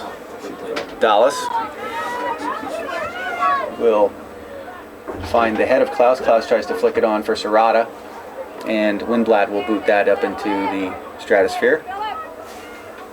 Hits the satellite, comes back down to earth. Prostran juggled away by Simon. Simon almost looks bored when he plays. He really looks like a man among boys when he has the ball close to him. Maybe that's the trick, you know, making everyone think he's asleep and kind of dancing your way around him. Rotuno out wide to Keller. Keller brings it to the inside. He is chased by Dallas, and Keller will switch fields to Carcass. Carcass forced inside. Keller. He's picked out Hayden, who's come all the way up from his right back position. Hayden gets it across Leonard with a glorious opportunity, surely. And Stephen Leonard with an amazing opportunity from 12 yards as the ball fell perfectly for him to hit a smashing half volley, and he drilled it well over the goal. I'll tell you, Dan, both of them having 13 goals already, and Simon and Leonard, that number 13 proving unlucky tonight as both players in front of the nets for their team just missing completely over the goal, and it's uncharacteristic of both players. Yeah, Leonard's going to want that one back. But again, it was his strength that was able to peel off a defender and get himself faced up towards the goal.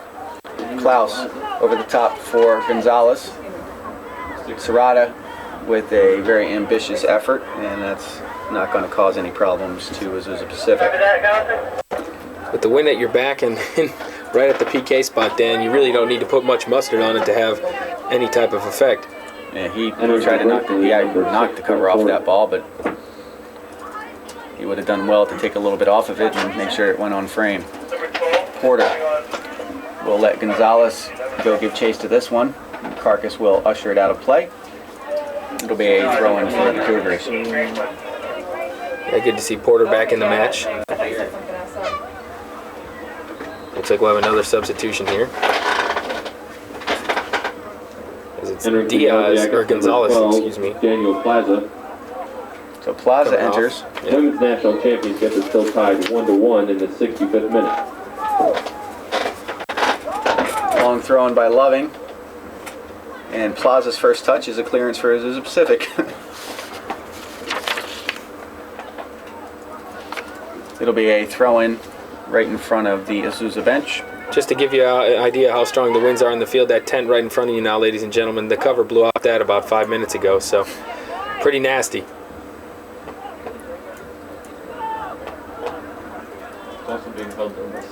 Keller clips it back to Hayden. Hayden, as Keller took off up the field, and Loving wisely leaves it for the goalkeeper, Unruh. Less than 20 minutes to play now. Still no score. Whoa, Something different from Unruh there. Yeah, Unruh likes to throw it. And Brett Loving will stroll the ball up the park. In for Prostran. Prostran chased by Leonard. And Leonard, quick as a flash, wins it back. Hayden loses that to Prostran. Prostran, good work. And Prostran will force Azusa Pacific into a throw-in from deep in their own territory. With his wind at his back, though, Hayden can probably throw it down to the other end of the park. And he does launch it about 35 yards. Leonard gets underneath it. Intended for Callaway. Callaway loses that to Nick Gay. Dallas lays it down for Klaus. Klaus finds Porter. Porter intended for Plaza, and Plaza stepped in front of Diaz. That's going to be out of bounds. And McBride re-entering for Sturm for Azusa Pacific.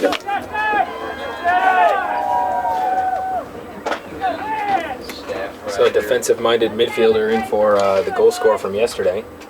Simon knocks it back to, I believe that's Carcass on that far side. That is quickly lost. And Serrata, his header goes off the park. It'll be a throw-in for Azusa Pacific. The Azusa Pacific women's team still not at 1-1 with Lindsay Wilson in their national championship match. So Azusa trying to pull a natural double here in soccer. And both teams are tied into the second half. Rotuno intended for Leonard, and somebody put a toe in there. Serrata fends off the challenge of Peters, and a very hopeful ball there from Porter, and Azusa will retake possession inside their 18. So now Crawford, with these wind at his back, is going to wave his teammates forward and see what he can do. Leonard slicks it on over the head of Loving. Keller to Rotuno. Rotuno, nice ball for Simon, and Simon's effort at the near post. And the linesman awards a corner kick, and I don't think we agree with that one. Blake? Yeah, it looked like Simon stuck his right peg out and got a boot to it. Instead, referee rules that Porter deflected it out of bounds. So we're going to see a corner kick with 17 minutes left to play in the second half of action. So Keller to take this. Leonard asking for it at the back post. Keller. Leonard over him, and Dallas got a head in there to get it off the waiting boot of Callaway. Rotuno lays it back, and Callaway swings it on the right side for Keller. Keller comes to the middle, gets past the challenge to Dallas, and the little entry ball intended for Leonard, just a bit too strong, and the goalkeeper Unruh was alert and pounced all over it. Unruh electing to punt the ball here. Wow, outstanding into the wind. Yeah, you kind of like to see that one with the wind at his back. Oh. Rotuno for Leonard, and Leonard dumped by Loving, and Loving can't believe the call, and again it looked like a fair challenge. So there'll be another free kick, and another chance for Leonard and Simon to... The rain is really coming down now.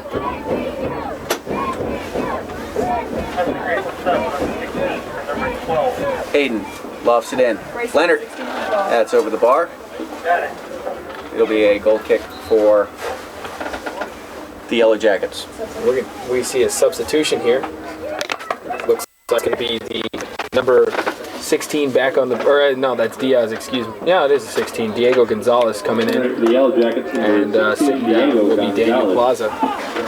So, Unruh to take the goal kick here. So we'll see Leonard play it up the pitch. And Loving will take it over.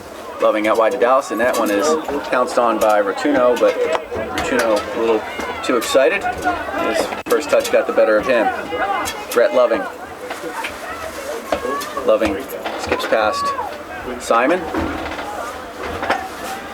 And Loving now caught in no man's land further up the park.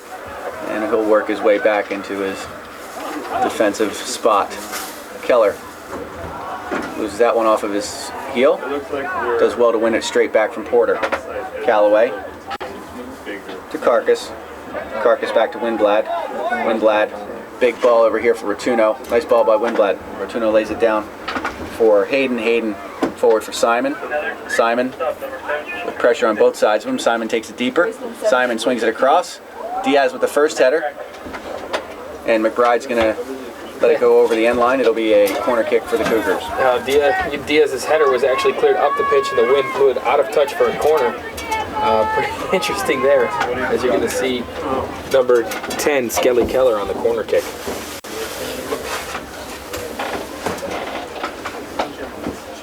Here comes Keller's corner kick.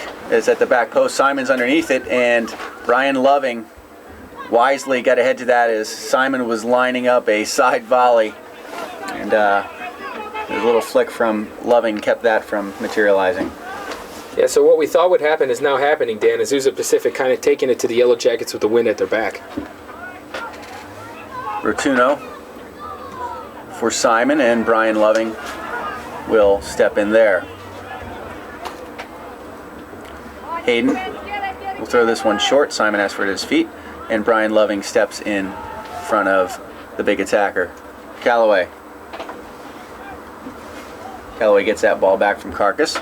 He plays to McBride and continues his run forward. He gets the ball back down the left side. This is Carcass, harassed by Diaz. Diaz stands him up. Carcass tried to go end line on Diaz, and Diaz did well to pick it off Callaway's foot. Leonard, harassed by Brett Loving. Good run there. And Azusa Pacific really humming now.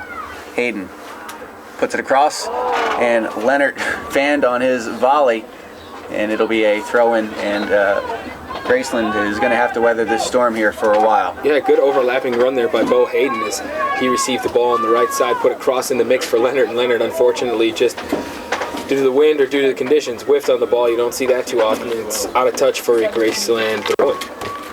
So we had a substitution there. We'll try to bring that to you momentarily. Klaus's header is picked up by Keller. Santiago Ricote. Ricote checks back in up front for the Yellow Jackets. Simon, so good at protecting the ball. Carcass, again for Simon. Simon loses that battle, and that's the other thing you can count on. On a few occasions when Simon does lose the ball, he's quite happy with bear pawing the defender down to the ground and taking the foul. Yeah, we've seen him drag a few players down a few times now in this tournament. If you're going to take the ball from him, you're going to pay the price as well, as he's more than happy to concede the free kick. Rotuno gets it inside to Callaway. Callaway gets it on the left to McBride. McBride inside to Callaway. Callaway to Hayden on this right side. Hayden will bring it inside to Keller. Keller to Callaway. Methodical attack here by Azusa. In the end, it's too far for McBride. It'll be a throw-in for the Yellow Jackets. Got 11 minutes left to play, still 0-0, and Graceland holding on against the wind here. Gonzalez. Oh, and that would have been a dangerous ball for Ricote. He's going to get a second chance at it. Ricote down on that right side. Swings it across and couldn't get enough on it to get it all the way past the goalkeeper onto the head or the foot of Dallas, and Crawford cuts it out. McBride for Leonard, and Loving steps in front of that and comes away with the ball. Yeah, no surprise there. Loving having a great game tonight. Yeah, the Loving brothers have been, and particularly Brett, both of them have been a thorn in the side of both Sven Simon and Stephen Leonard tonight. So we're going to have Azusa's substitution. It's going to be Brandon Sturm coming back on the pitch, and Tony Rotuno exiting. Sturm, the goal scorer yesterday. Coach hoping he can get something going here with 10 and a half left to play in action.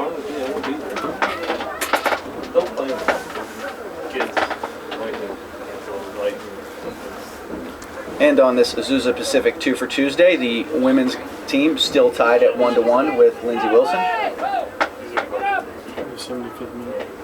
They are in the 75th minute of that match.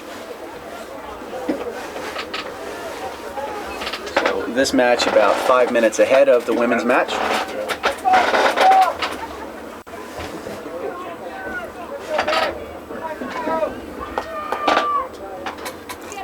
Goal kick by Unruh. Porter tries to bring it down to midfield, but that falls straight to Leonard. Leonard gets it out wide. And here comes McBride.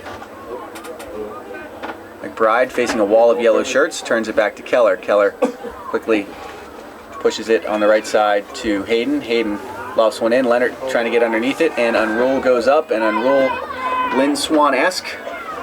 Yeah, Unruh a little bit tricked there by the wind and had to dive backwards. If he doesn't get a hold of that, Leonard's right behind him ready to tuck it in the back of the net. Another big punt by Unruh against this wind. And Graceland really not able to mount anything that resembles an attack here in the past 15 minutes or so. You can't blame them. Number one, they're against the wind, and number two, Azusa's kind of turned it up, and you see the defensive flanks for Azusa pushing up, and then the likes of Bo Hayden as well. This is Callaway to Simon. Simon got it out wide to Sturm, and Sturm couldn't keep that one in. It'll be a throw-in for the Yellow Jackets. Klaus lays it back down for Dallas. Dallas tried to find Gonzalez. The ball eventually makes its way to Gonzalez. Gonzalez tried to lay it back for Klaus. And another bad giveaway by Sturm. Klaus down the left side. And only one attacker inside in the box for him. Klaus is going to go it alone. And a good sliding tackle there by Sturm.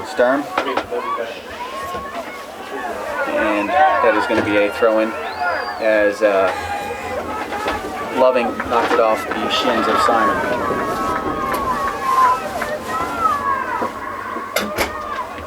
Sturm does battle, and Klaus flicks it past Peters, but Hayden is there to clean up. Simon and Brian Loving this time, and Brett Loving will join the fray, then back off, and Simon inside to Keller. Oh, nice flick on. Brilliant. Carcass inside for Leonard. Leonard's going to get a chance to shoot here. Leonard shoots, and over the goal. It'll be a goal kick for the Yellow Jackets. I tell you, if Leonard nails the upper corner there, Unruh no chance as his dive was a little bit late, and Leonard unlucky twice now, putting the ball over the net both times. Yeah, he was forced into a quick shot from about 23 yards. 7 minutes left in this national championship, or at least in regulation of this national championship. If nobody scores in the next 7 minutes, we will play 2 10-minute sudden death overtime periods, if necessary. First goal wins, obviously, and then if still no score after that, we will go to penalty kick. Now, Dan, if I'm not, well, I'll let you go here. This is Simon. Simon gets it out wide to Sturm. Sturm intended back for Simon, and Sturm has not done well since he re-entered the game a few moments ago. You know, Klaus. Azusa, no stranger to penalties, as I believe they were in the penalties last year in the final, huh? Was it no? Or was it regulation? They lost regulation, 3 or 4 to 1 in that match. But they have won a game in penalty kicks here in this tournament. And Ricate looks like he threw down Callaway, I believe. It is Callaway. And the referee's going to stop the clock as Callaway. We haven't seen Callaway stay down on the ground at all in this tournament. So if he's down, obviously he's in a good deal of pain.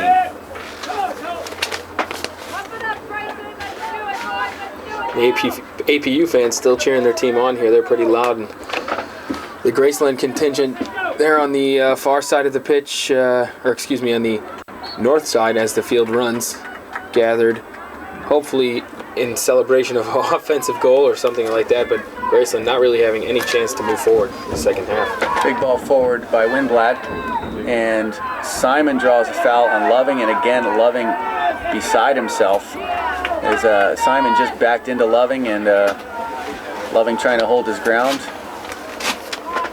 And this is going to be a tremendous opportunity here for the Cougars. Loving was claiming that Simon was pulling his shorts too when they were standing there. So I think this is going to be Sturm who's going to strike this, and why not after what he produced last night? And he's going to shoot from probably about 18 and a half yards, dead center, with the goal. This is going to be a direct kick, and it looks like Carcass, perhaps? It is going to be Carcass. Carcass? Over the bar. Yeah, and that's the only danger of shooting that close to the net with the wind at your back, Dan, is hitting it too hard, putting it over the top of the net.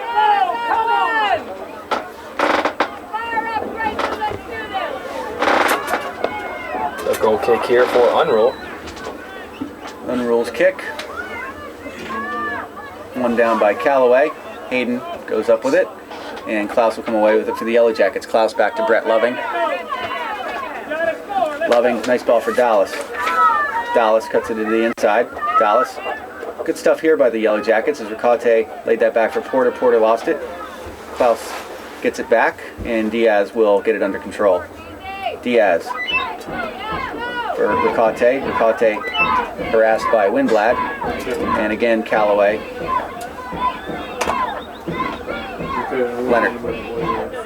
Leonard, he's got Simon. This is good stuff for Azusa. And Simon can't get there in time to keep it on the park as the wind gave it a bit of a push. It'll be a throw-in for the Yellow Jackets as we approach 4 minutes left in regulation.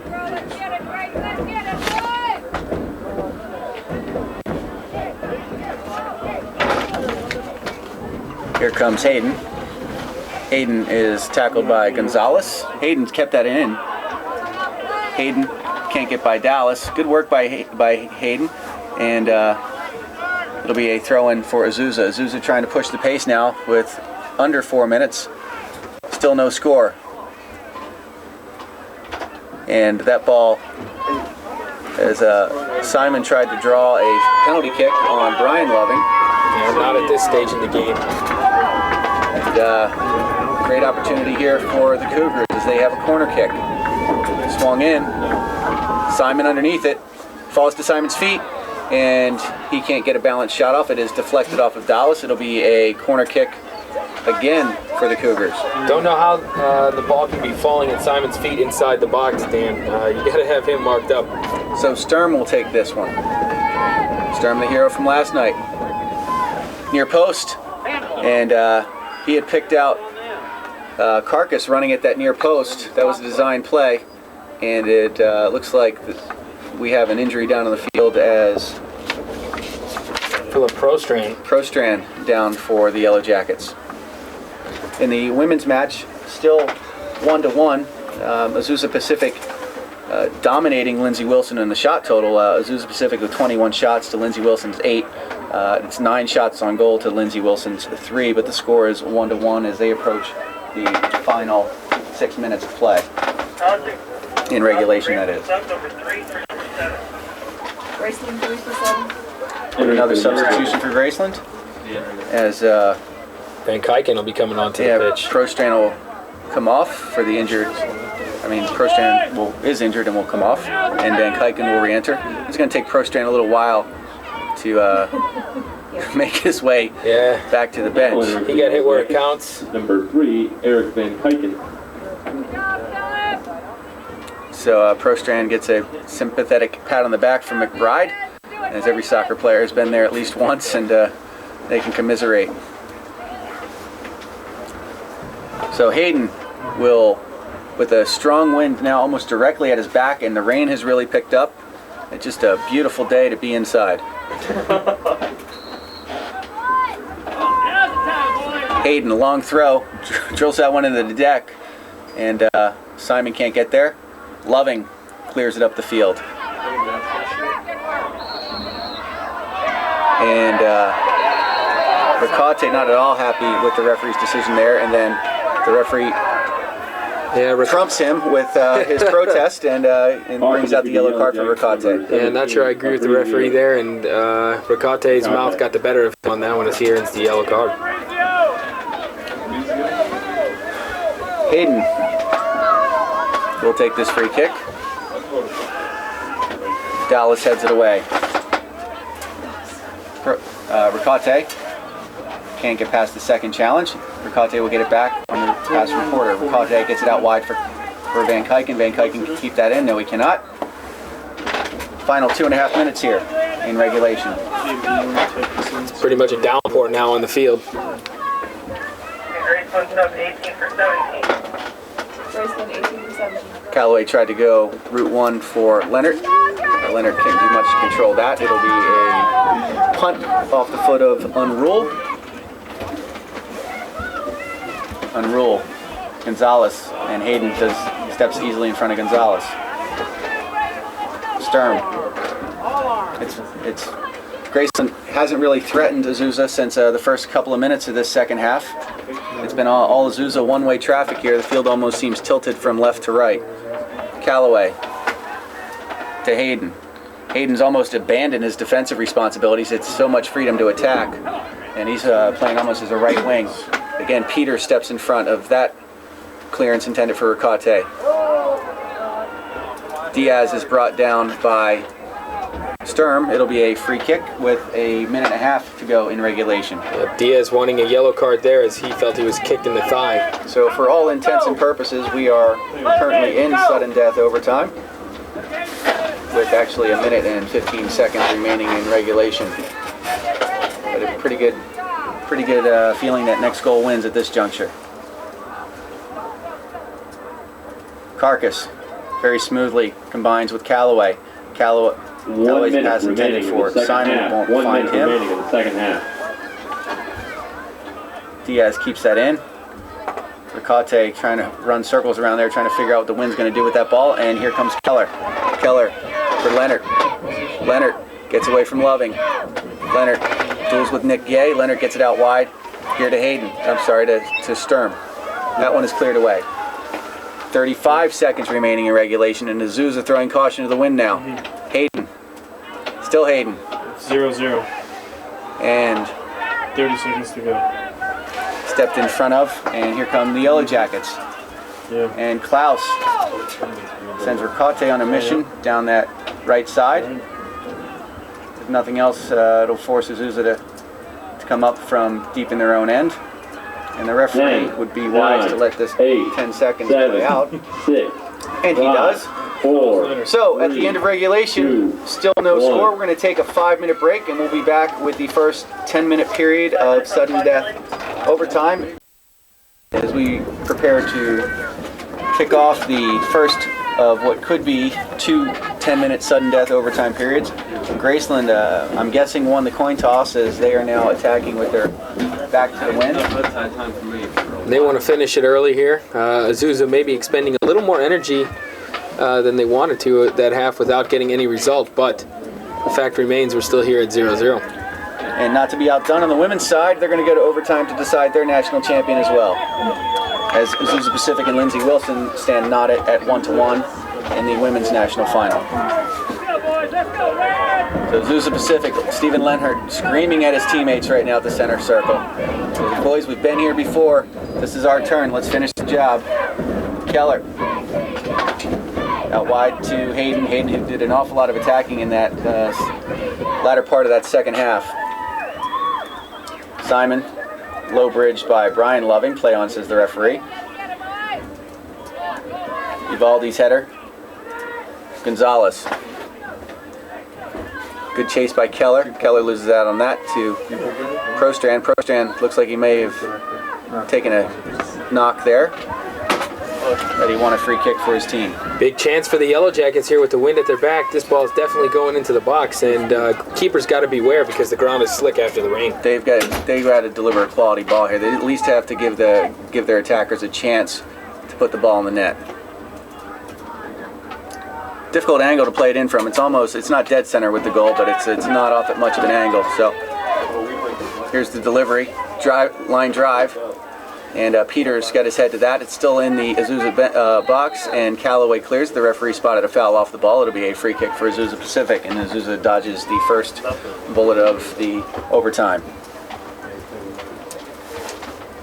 Dan, you surprised by Graceland's choice to go with the win in the first half of sudden death? No, not at all. I think they're banking on just one shot. Let's get, maybe we get one half of a break. The ball ends up in the net, and we never have to play against the wind. Brian Loving heads that forward for Klaus, or Porter rather. Gonzalez back for Porter. Porter quickly gets it on his right foot. Dallas.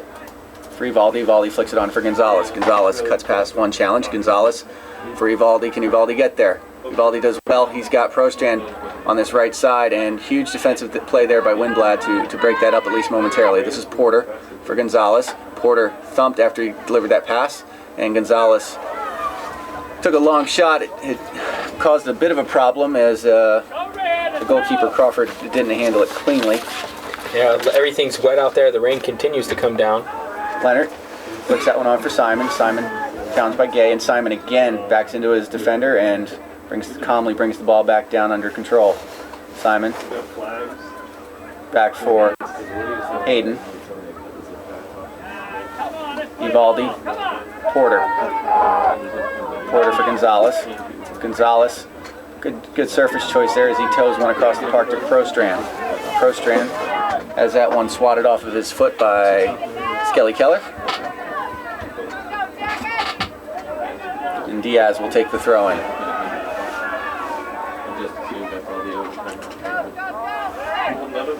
Windblad steps in front of that, and Nick Gay will bang it up the park. Carcass headed on by Keller. Porter's first to it, toes it away from Leonard, and Diaz will take control of it. Diaz for Evaldi. Immediately, you can see Graceland playing pretty direct here. If they can get their head up, they're going to try to target Evaldi with that first pass. Leonard lays it back, and Simon for once can't hold on to a ball that is played to his feet. Loving doing it at both ends of the park now, as he is thrown to the ground by Windblad, and Windblad would do well to step away from Loving at this point. And Loving, not a small guy. I don't know what Windblad's trying to do there.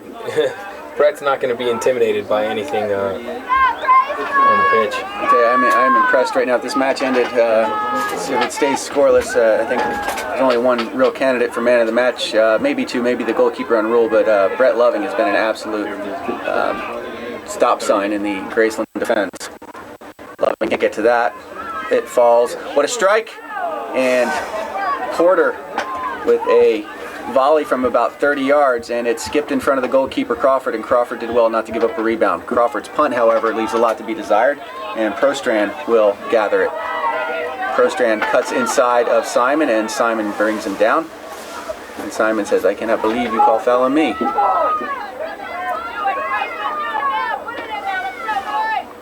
So dangerous spot for a free kick again as Azusa Pacific under the gun here with 5.5 left in the first overtime period. And Nick Gay will deliver this. And Graceland throwing a lot of bodies into the Azusa 18. Azusa with all 11 back. Gay directly at the goal. Punch down. That's trouble. And Gonzalez not even close to hitting the target. It'll be a goal kick for Azusa. So rather than try and catch the ball, slippery out, get your whole body in front of it, as did Crawford, and punch it down, trying to go out of harm's way.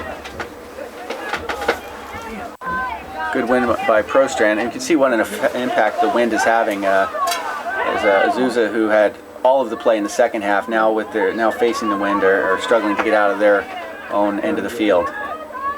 Evaldi for Prostran. Prostran loses that. Prostran, I got to believe by this time, is getting fairly exhausted, as he did an awful lot of running tonight. He was all over the place in that first half. Leonard loses out on that to Nick Gay, but there was a foul being called on a jersey tug. It'll be a free kick for Azusa, and now it's going to be Azusa's turn to try to flight one up to Simon or Leonard. Yeah, the obvious targets there for Azusa. Nope. Keller will play it wide to Carcass, and there's a collision outside the box.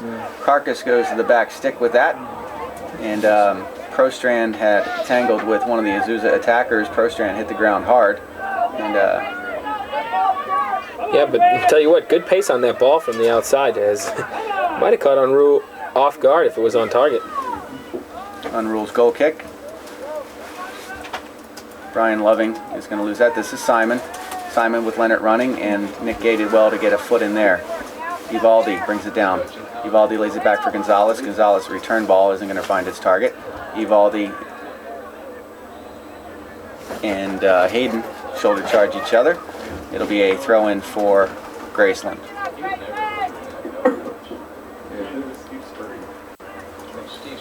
Dallas inside to Brian Loving. Diaz. He can't combine with Prostran. And McBride Good hustle by McBride to force Graceland back. Nick Gay bangs one that Peters has no problem with. Peters has been a rock in the air tonight for Azusa. Simon, the right side, he's found himself a lot of room to work with. Pursued by Brian Loving. Simon blows by a pair of yellow shirts and earns a corner kick. 2.5 minutes to go in this first sudden death overtime period, and Azusa Pacific with a good opportunity here. Yeah, first 5 minutes it was all Yellow Jackets, and now the second 5 minutes of the first period turning into a little bit of a show by Azusa Pacific. The wind is going to wreak havoc with this kick. Back post, and it is out of bounds and back onto the park. The referee says play on, and the referee is probably going to... Yeah, I'll make him put it down for a goal kick. 2 minutes left to play in sudden death, the first overtime period here. In the women's game, Azusa Pacific took the first shot of that overtime. Still tied at 1-1. Callaway, his header for Simon, is broken up by Brian Loving. And Windblad will stuff it back down the other end of the field. Leonard gets underneath it, but Nick Gay does well in the air. Simon.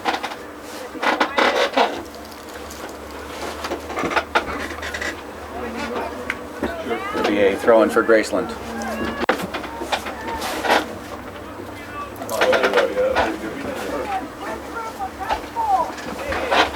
Vivaldi. And with 3 minutes to go in the first overtime, the women's national tournament is still tied 1-1.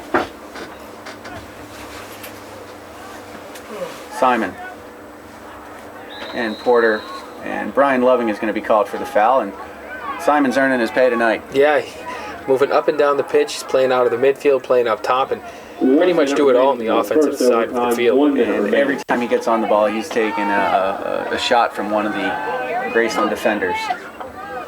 Keller delivers. Leonard tries to chest it forward. It's cleared away by Diaz. Carcass will take over. Carcass gets past the first challenge, gets it to McBride. McBride skips over the challenge of Vivaldi. Still McBride. McBride makes a defender, gets it to Leonard. Leonard's going to shoot. That ball is deflected, and McBride can't get there. Great chase. Look at the effort by McBride now to chase back on Prostran and force Prostran to hold things up. Prostran finds Gonzalez. Gonzalez flying down that left side, and a bit of a hopeful ball by Porter as that play had kind of come to a screeching halt, and Porter tried to force the issue a little bit. Simon flick on for Leonard, and Loving, realizing that Leonard was lurking in the area, 9, got 8, rid of it. Final 10 seconds of this 6, first overtime. 5, Carcass will 4, throw one forward. 3, that's over everybody, 2, and we will 1. Turn around, switch ends, and play another 10 more minutes. Yeah, you know, first 5 minutes of that overtime period pretty much dominated by the Yellow Jackets, Dan, as they had a few good opportunities on target and some free kicks from outside of the area. And then Azusa Pacific bringing the ball down, playing some passing and possession, found themselves on the end of a few corner kicks and some chances as well. So some of the players steal a quick drink. If the referee wants to get this thing restarted right away, Azusa Pacific is going to gather for a huddle. And Azusa, through the worst of it, as they have the win now at their backs. Vivaldi will come off, and Ricate will come back on for the Yellow Jackets. Entering for the Yellow Jackets, number 17. Yeah, Vivaldi, not much of a cold weather guy. It looks like he's pretty stiff out there in the overtime period, and Ricate, the starting forward, will be back on.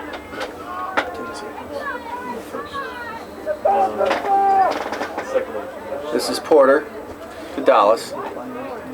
Dallas for Klaus. Klaus caught Hayden cheating a little bit. This is Gonzalez. Gonzalez spins Hayden. Gonzalez, that is going to be a corner kick.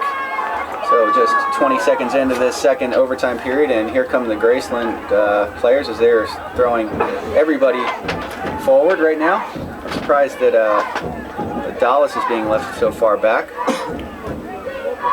And it will be Porter to take this corner kick. National final, sudden death overtime. Second such sudden death overtime period. Big kick here. Here comes Porter's delivery. And Loving, Brian Loving flashing at that near post, just couldn't get to it. Dallas tries to blister one, but that is blocked by Azusa Pacific. And here comes Azusa with McBride steaming down the left side. Simon asking for it here on the right. McBride forced back by Diaz. Leonard gets it to Keller. Keller for McBride. McBride floats it across, and that's going to be a comfortable grab for the goalkeeper Crawford. And Crawford quickly bombs it back upfield. Carcass underneath it, and Carcass' header is going to go out of play. It'll be a throw-in for Graceland. And we're going to see a substitution here for Azusa. Yes, we will. It's going to be the number 7, Tony Rotuno, coming back on for Sturm. So, nope, they're not going to. It's not their ball, so they cannot substitute just yet. Ricate loses that. Now they'll be able to get that substitution in. As Tony Rotuno comes in, and Brandon Sturm leaves the field.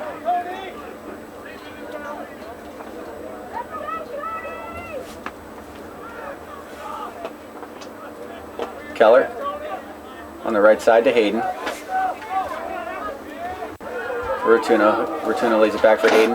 Hayden, good vision to play it across there as Callaway will take over. Callaway finds Carcass. Carcass is stuck on his first effort, but wins the ball back and gets it forward to McBride. McBride's ball for Keller is picked off, but Windblatt will stuff it right back down the other end. This is Keller.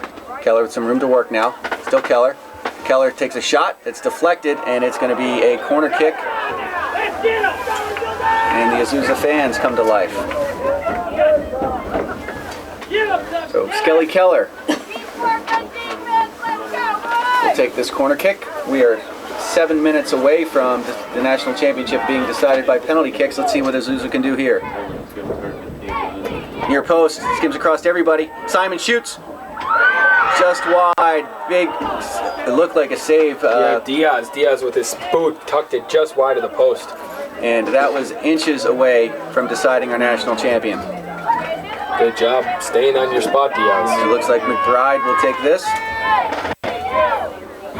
Simon at the near post.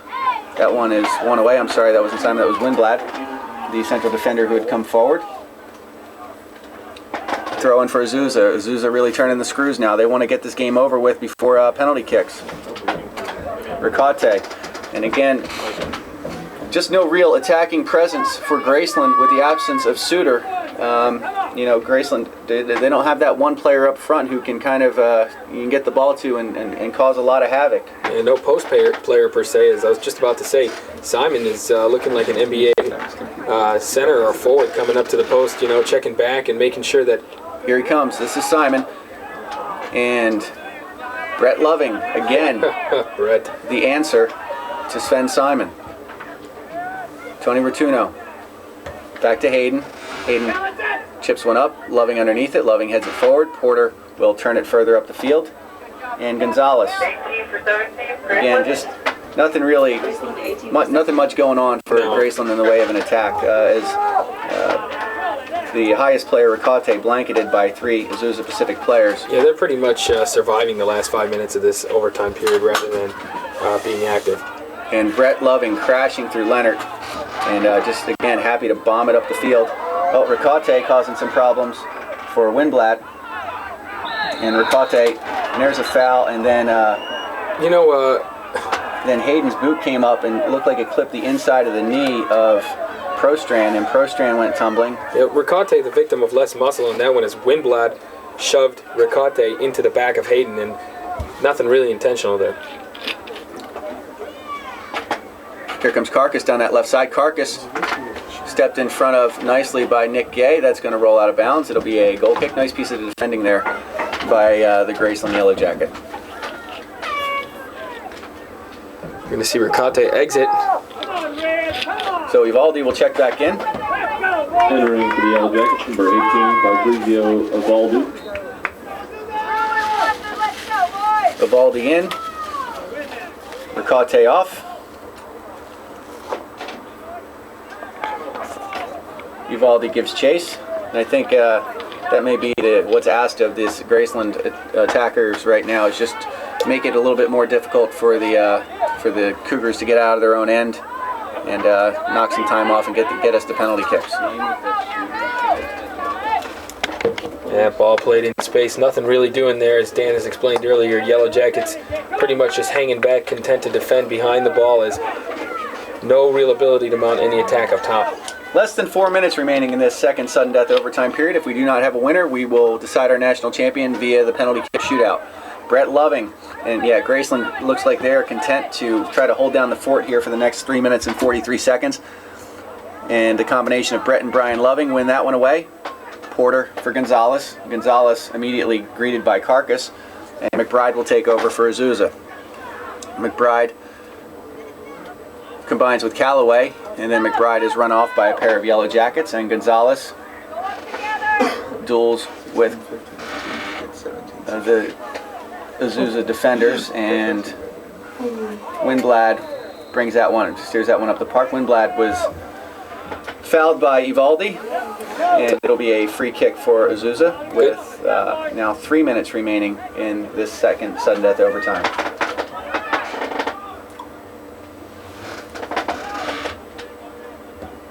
Rotuno up for Simon. Simon just brilliant at bringing those balls down. Simon hounded by Brian Loving, and Simon's just had enough of the Loving brothers tonight. Keller for Leonard. Callaway. Callaway steps away from the challenge of Brett Loving. McBride. Oh, McBride did well to get past Diaz, but then lost his footing. And again, the Yellow Jackets clear. The Yellow Jackets still have to weather a 2.5-minute storm here to get themselves to penalty kicks. That is up into the chest of Simon. Simon lays it down for Rotuno. Nice run on the backside by Hayden to go to the back post. Brett Loving again. Right place, right time. Clears it away. Rotuno and Graceland right now, just that looked like a handball, did it not? Graceland looks absolutely exhausted at this point. Good tackle by Brett Loving. Rotuno is going to leave that throw in wisely for Hayden. And the Yellow Jackets questioning the linesman as to why there was no handball called as Rotuno grabbed the ball before it went out of play. That ball slips from the hands of Hayden, and the Yellow Jackets happy to bang it back down the other end, and the Yellow Jackets wisely going to expend a substitution the next chance they get to knock another 10 or 15 seconds off the clock. Peters. Dallas steps in there, and Dallas will clear. Peters will retrieve. Peters heads it to Keller, and Keller chased by Evaldi will play on the left side to Carcass. This is McBride. This has been dangerous. McBride leaves it for Simon. Simon swings it across for Rotuno. Final minute of play in the second overtime.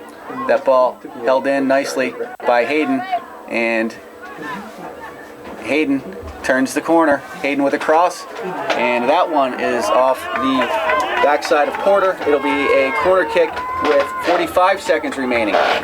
Second overtime. So Hayden lines it up. Hayden, that kick is Keller shoots, and Leonard just can't get the flick on that would have been necessary to get it beyond Isaac Unruh. Put it through a whole crowd of Yellow Jackets and Azusa Pacific players, and just not enough steam after taking a few bobbles around. Unruh bangs it long to Gonzalez. That's out of bounds, and with now 10 seconds left, it looks like we are destined for penalty kicks. 8, unless Simon 7, can pull a rabbit out 6, of a hat. 5, 4, he cannot. 3, and 2, 2006 1. National Championship match is going to go to penalty kicks. Azusa Pacific and Graceland University knotted at 0-0 after 110 minutes of play, Brett. And that was the quickest 30 seconds you'll ever see as we had to accommodate our technical advisor, Jamie Joss, as he's in charge of all the internet broadcast here.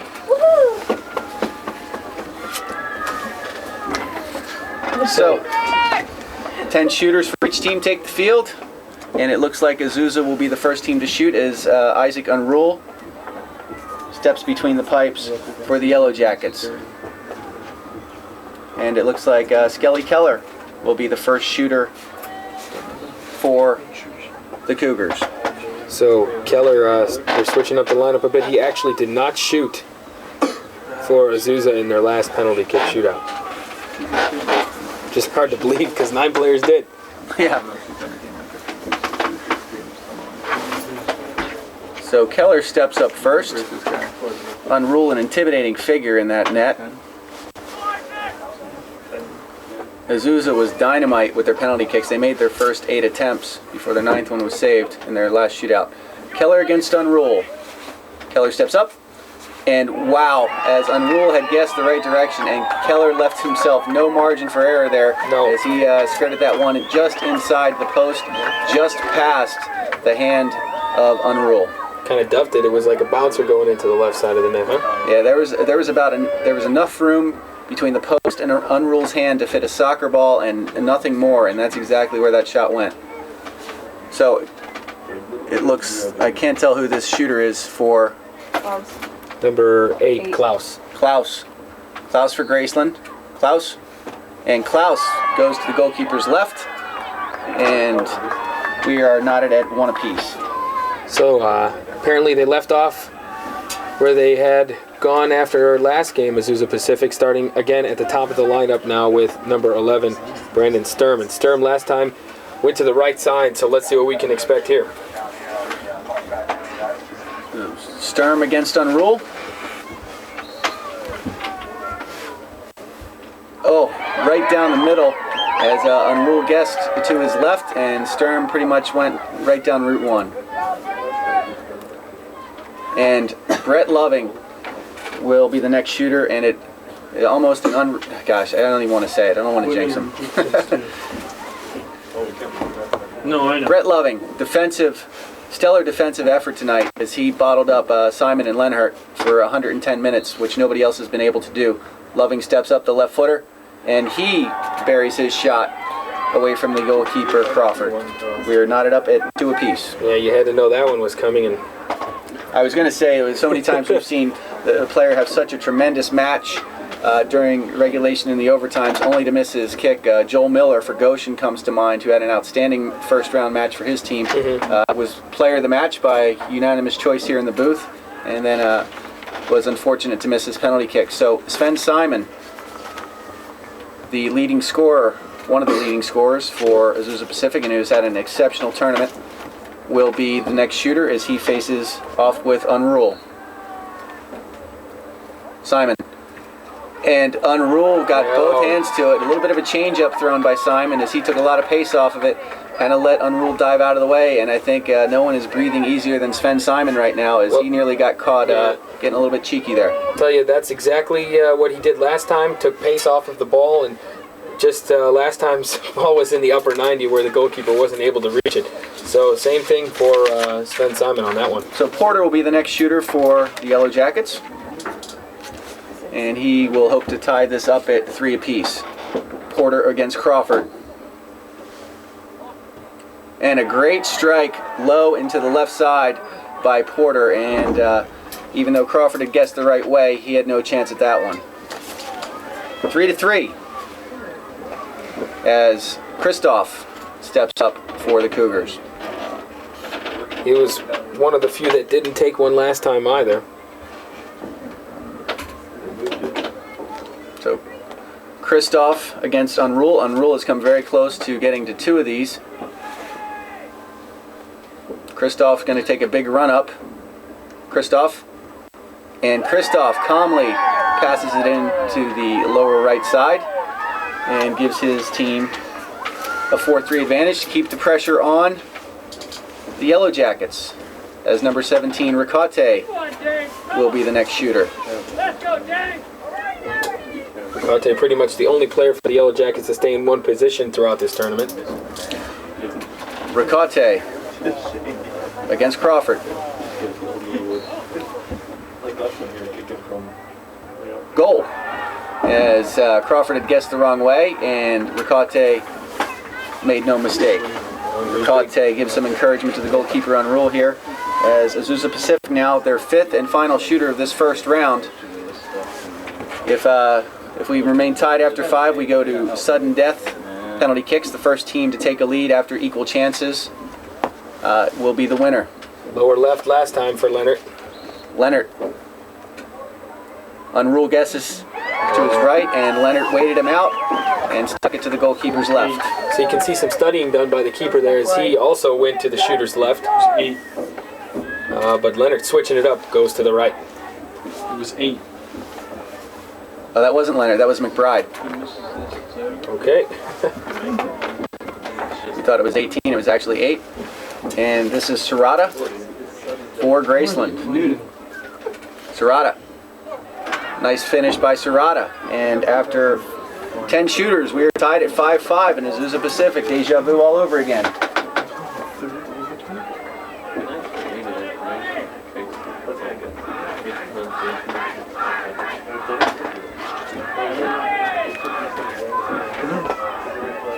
And Sven's, who is this, Callaway?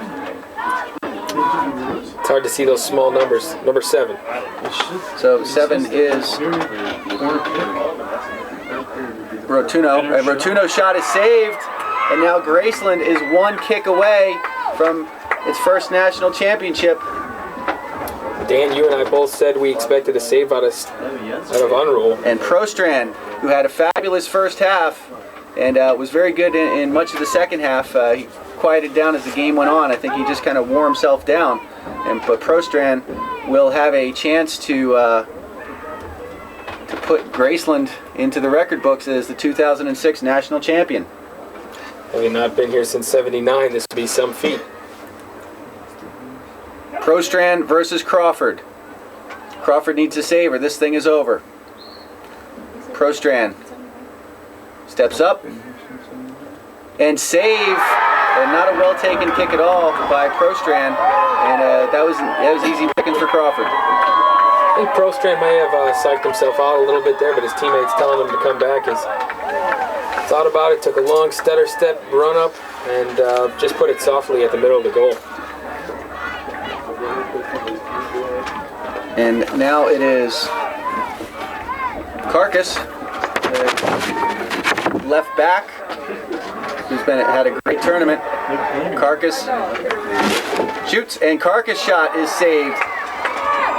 So Unruh with 2 saves in a row, and now Graceland with another chance to end this. You can see the keeper has done his studying. Gonzalez will be the shooter. Got to credit Unruh there. And the Graceland bench, look at them having the time of their lives right now. Nothing quiet here. Diego Gonzalez with a chance to end this thing. Gonzalez against Crawford. Gonzalez. And he shoots wide, and Azusa dodges another fatal bullet. Something I haven't seen in a while here. 2 misses by each team in a row. And that was the first one we've seen off frame in I believe any of the shootouts, or at least any of the shootouts that I've seen. Yep. It's either been in the net or saved. And I believe this is Leonard now. As Unruh will try to pull the natural hat trick in saves. Give his team another chance to end it. Leonard. And Leonard wide right. And Graceland with their 3rd chance. So the first 10 shooters were perfect. The next 5 had missed. And now Dallas with a chance to give Graceland a national championship. You got to think Leonard there was trying to switch his play up. He shot to the lower left last time, going right that time as he thinks. Oh, Dallas is going to step back, step aside, and Brian Loving now will step up. So there's no particular order given to the officials in this. It's just 10 players. They can choose their own order, and I think Brian Loving said, let me have a crack at this. And Graceland, you can't ask for more than 3 chances in a row to end it. Brian Loving against James Crawford for a national championship. And a car just crashed. Almost. Loving. And Loving. Wide and high. I am speechless. Maybe Loving thrown off as we had, ladies and gentlemen, almost a car come onto the field here in the back there.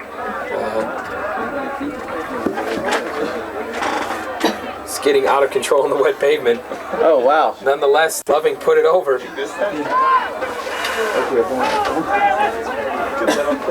An interesting little quirk of this tournament. That's, I'm beside myself right now. And I'm trying to get a look at who the shooter is here. It is number 5. Oh, Hayden. Hayden, the outside back, the right back. Hayden against Unruh. And Hayden again let Unruh get out of the way and then just slipped it down the middle. And now the pressure on Dallas. That's so bizarre. Probably And Dallas will have to make this kick to keep Graceland alive as the tables have turned. So we've gone through 17 shooters. This will be our 18th. And Dallas needs to make this or this thing's going to be over. Dallas against Crawford. Dallas. And Dallas will send this into our 19th shooter.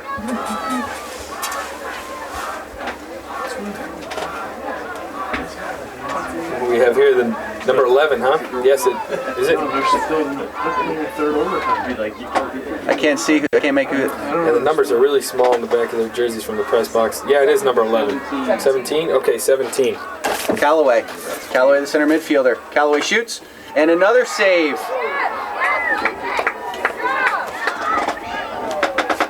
Callaway's effort was carried out by Unruh. Isaac Unruh has been spectacular. He's given his team now 4 chances to win, and it's going to be Nick Gay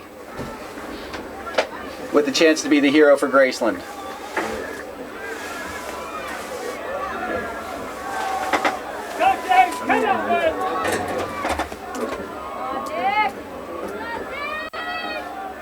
Gay against Crawford.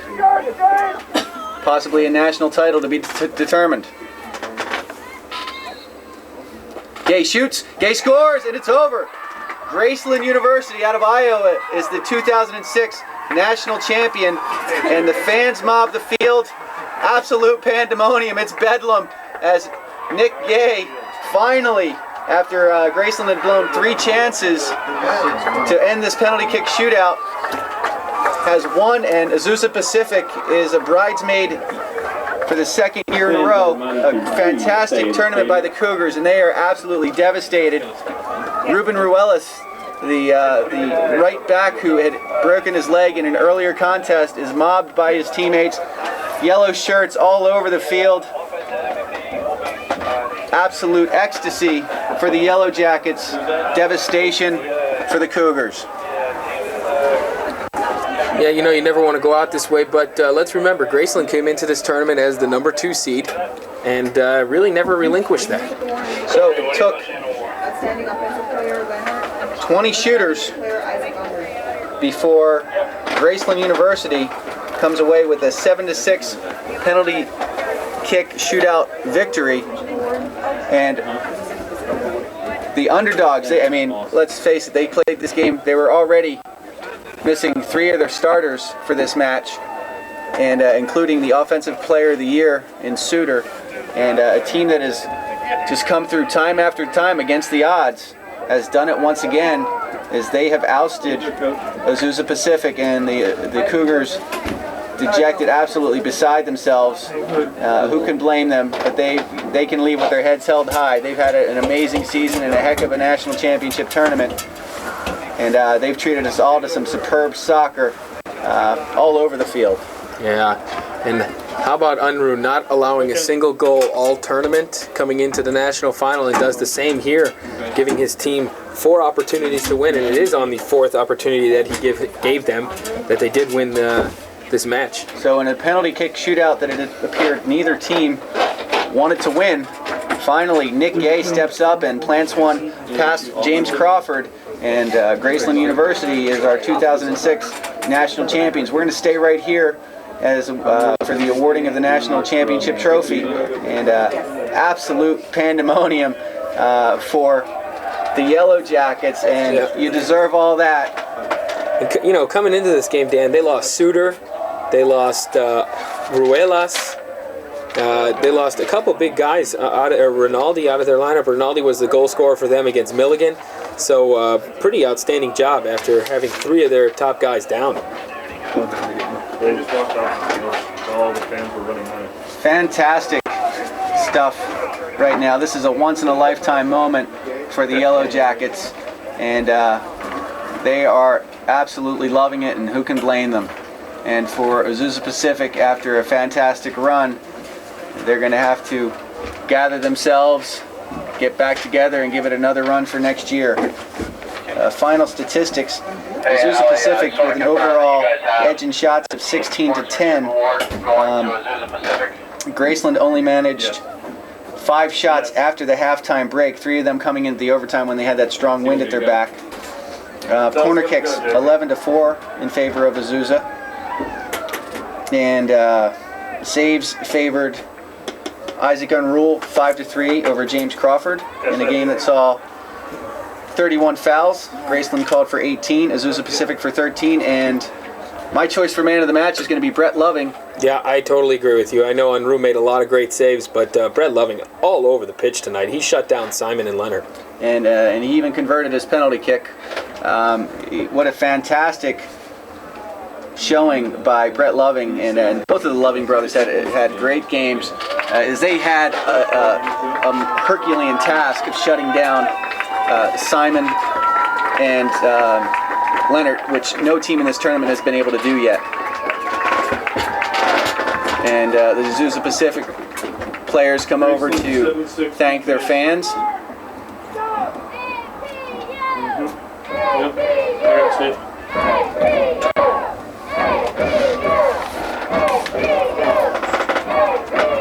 Give us the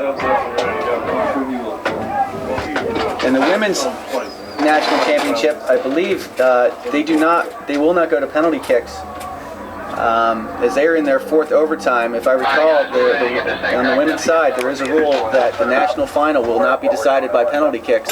So they're going to play that one out. We've seen some epic national finals on the women's side, some 5 and 6 overtime games. And Lindsay Wilson has just won the women's national championship. And Azusa Pacific, on a night with such promise, has gone 0-2.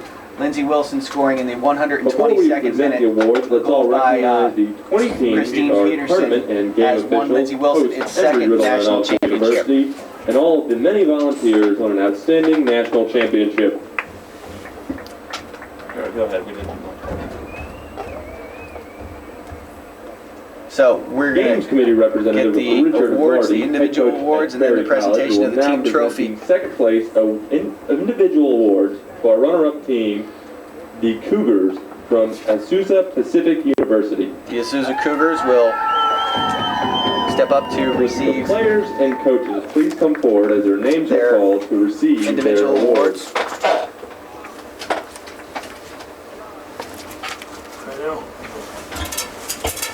Each member of the Cougars roster, including coaches, trainers, sports information people, managers, honorary coach, all will receive a plaque commemorating this evening. Defender Jeff. And honestly, I've got to hold my hat off, or take my hat off to the Azusa Pacific team, as they've been fantastic throughout this tournament. Dustin McBride. You know, Dan, they treated us to some of the best soccer we've seen all tournament. Some games, stalemates, in other words, and some games like Azusa's games were high-energy, up-tempo affairs, and it really made it enjoyable. Yeah, we talked about that early in the tournament, the tempo that Azusa played with in their first couple of matches. I mean, just high pressure all over the park, and just tremendous energy from that team. They're exciting to watch. They've got 2 spectacular forwards in Simon and Lenhart. Defender Danny Sundberg. It was a heck of a tournament for them, and I'm thankful that we had a chance to watch them play, as they're one of the class teams in this nation. Midfielder Stephen Leonard, Simon, dejected, accepting his plaque. Head coach Bill Wolf.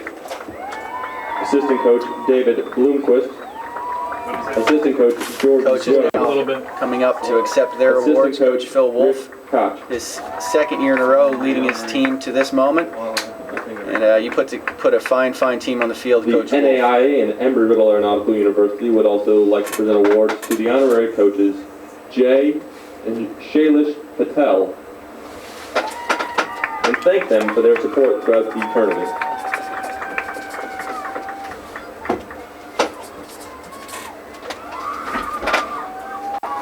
And the honorary coach for Azusa Pacific gets an award as well. Presenting the runner-up team trophy And is Azusa Pacific now to collect John Phillips, their Assistant Athletic Director team here at runner-up Embry-Riddle trophy. Aeronautical University. Would Coach Phil Wolf from And Azusa Coach Pacific Phil Wolf. University please come forward to receive this award? There are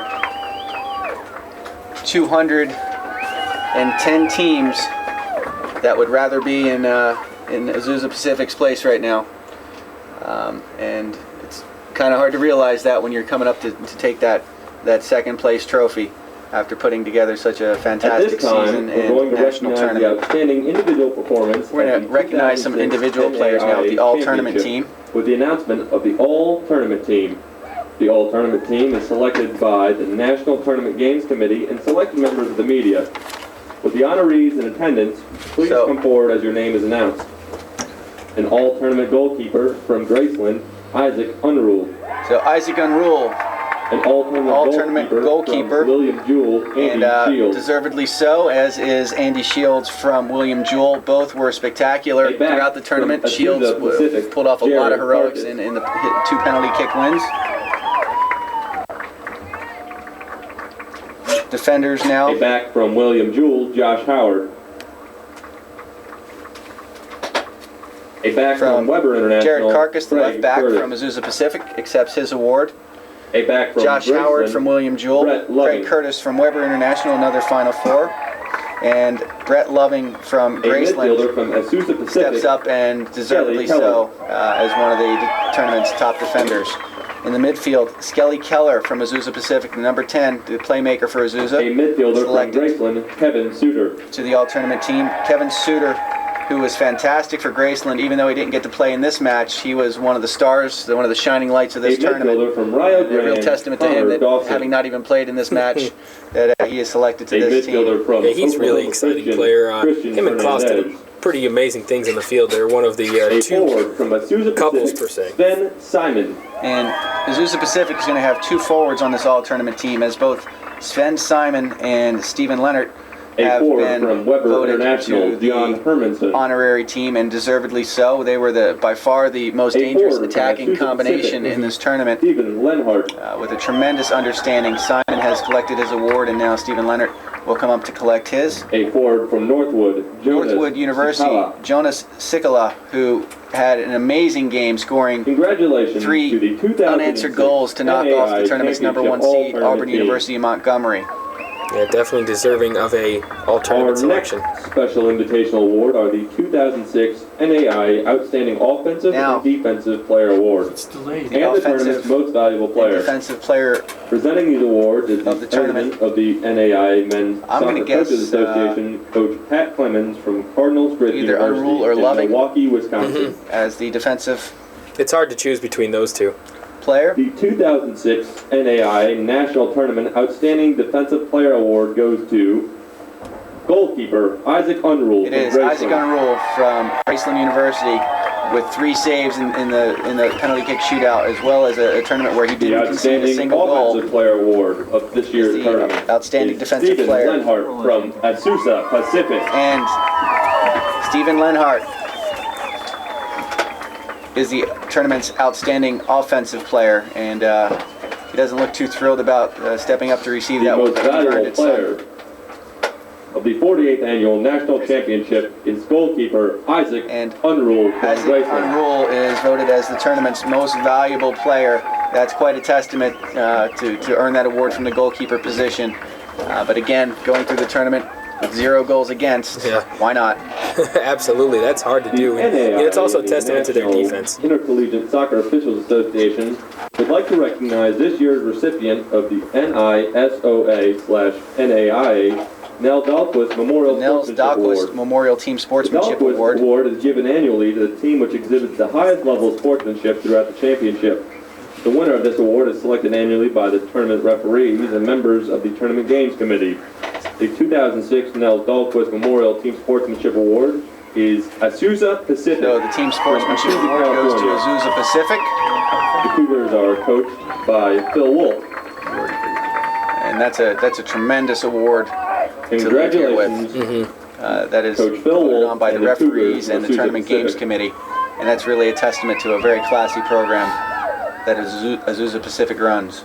Brine, the official ball of the NAIA, is awarding a Brine Method Scholarship to one NAIA Champion of Character Award recipient at both the Now NAIA we have the Men's Brine and Women's NAI National Champion of Championships Character tonight. Player Award. The recipient of the Brine Method Scholarship as well. NAIA Champions of Character Scholarship here in Daytona is Brett Loving from Graceland. And Brett Loving, fantastic tournament, spectacular final, is the winner of that award. So Azusa Pacific and Graceland walking away with the lion's share of the individual awards as well, and deservedly so. So everything's going right for Brett Loving today. We will now present the individual awards to our national champions. And The Yellow national Jackets champion from Yellow Jackets will now Graceland step up University. individually to claim their individual awards. Will the players and coaches please come forward as their names are called to receive their awards? And that is one happy group of young men over there. I've never seen somebody with a broken leg. Yeah, with such a happier than him. smile. Such a smile on his face. Goalkeeper Isaac Unruh.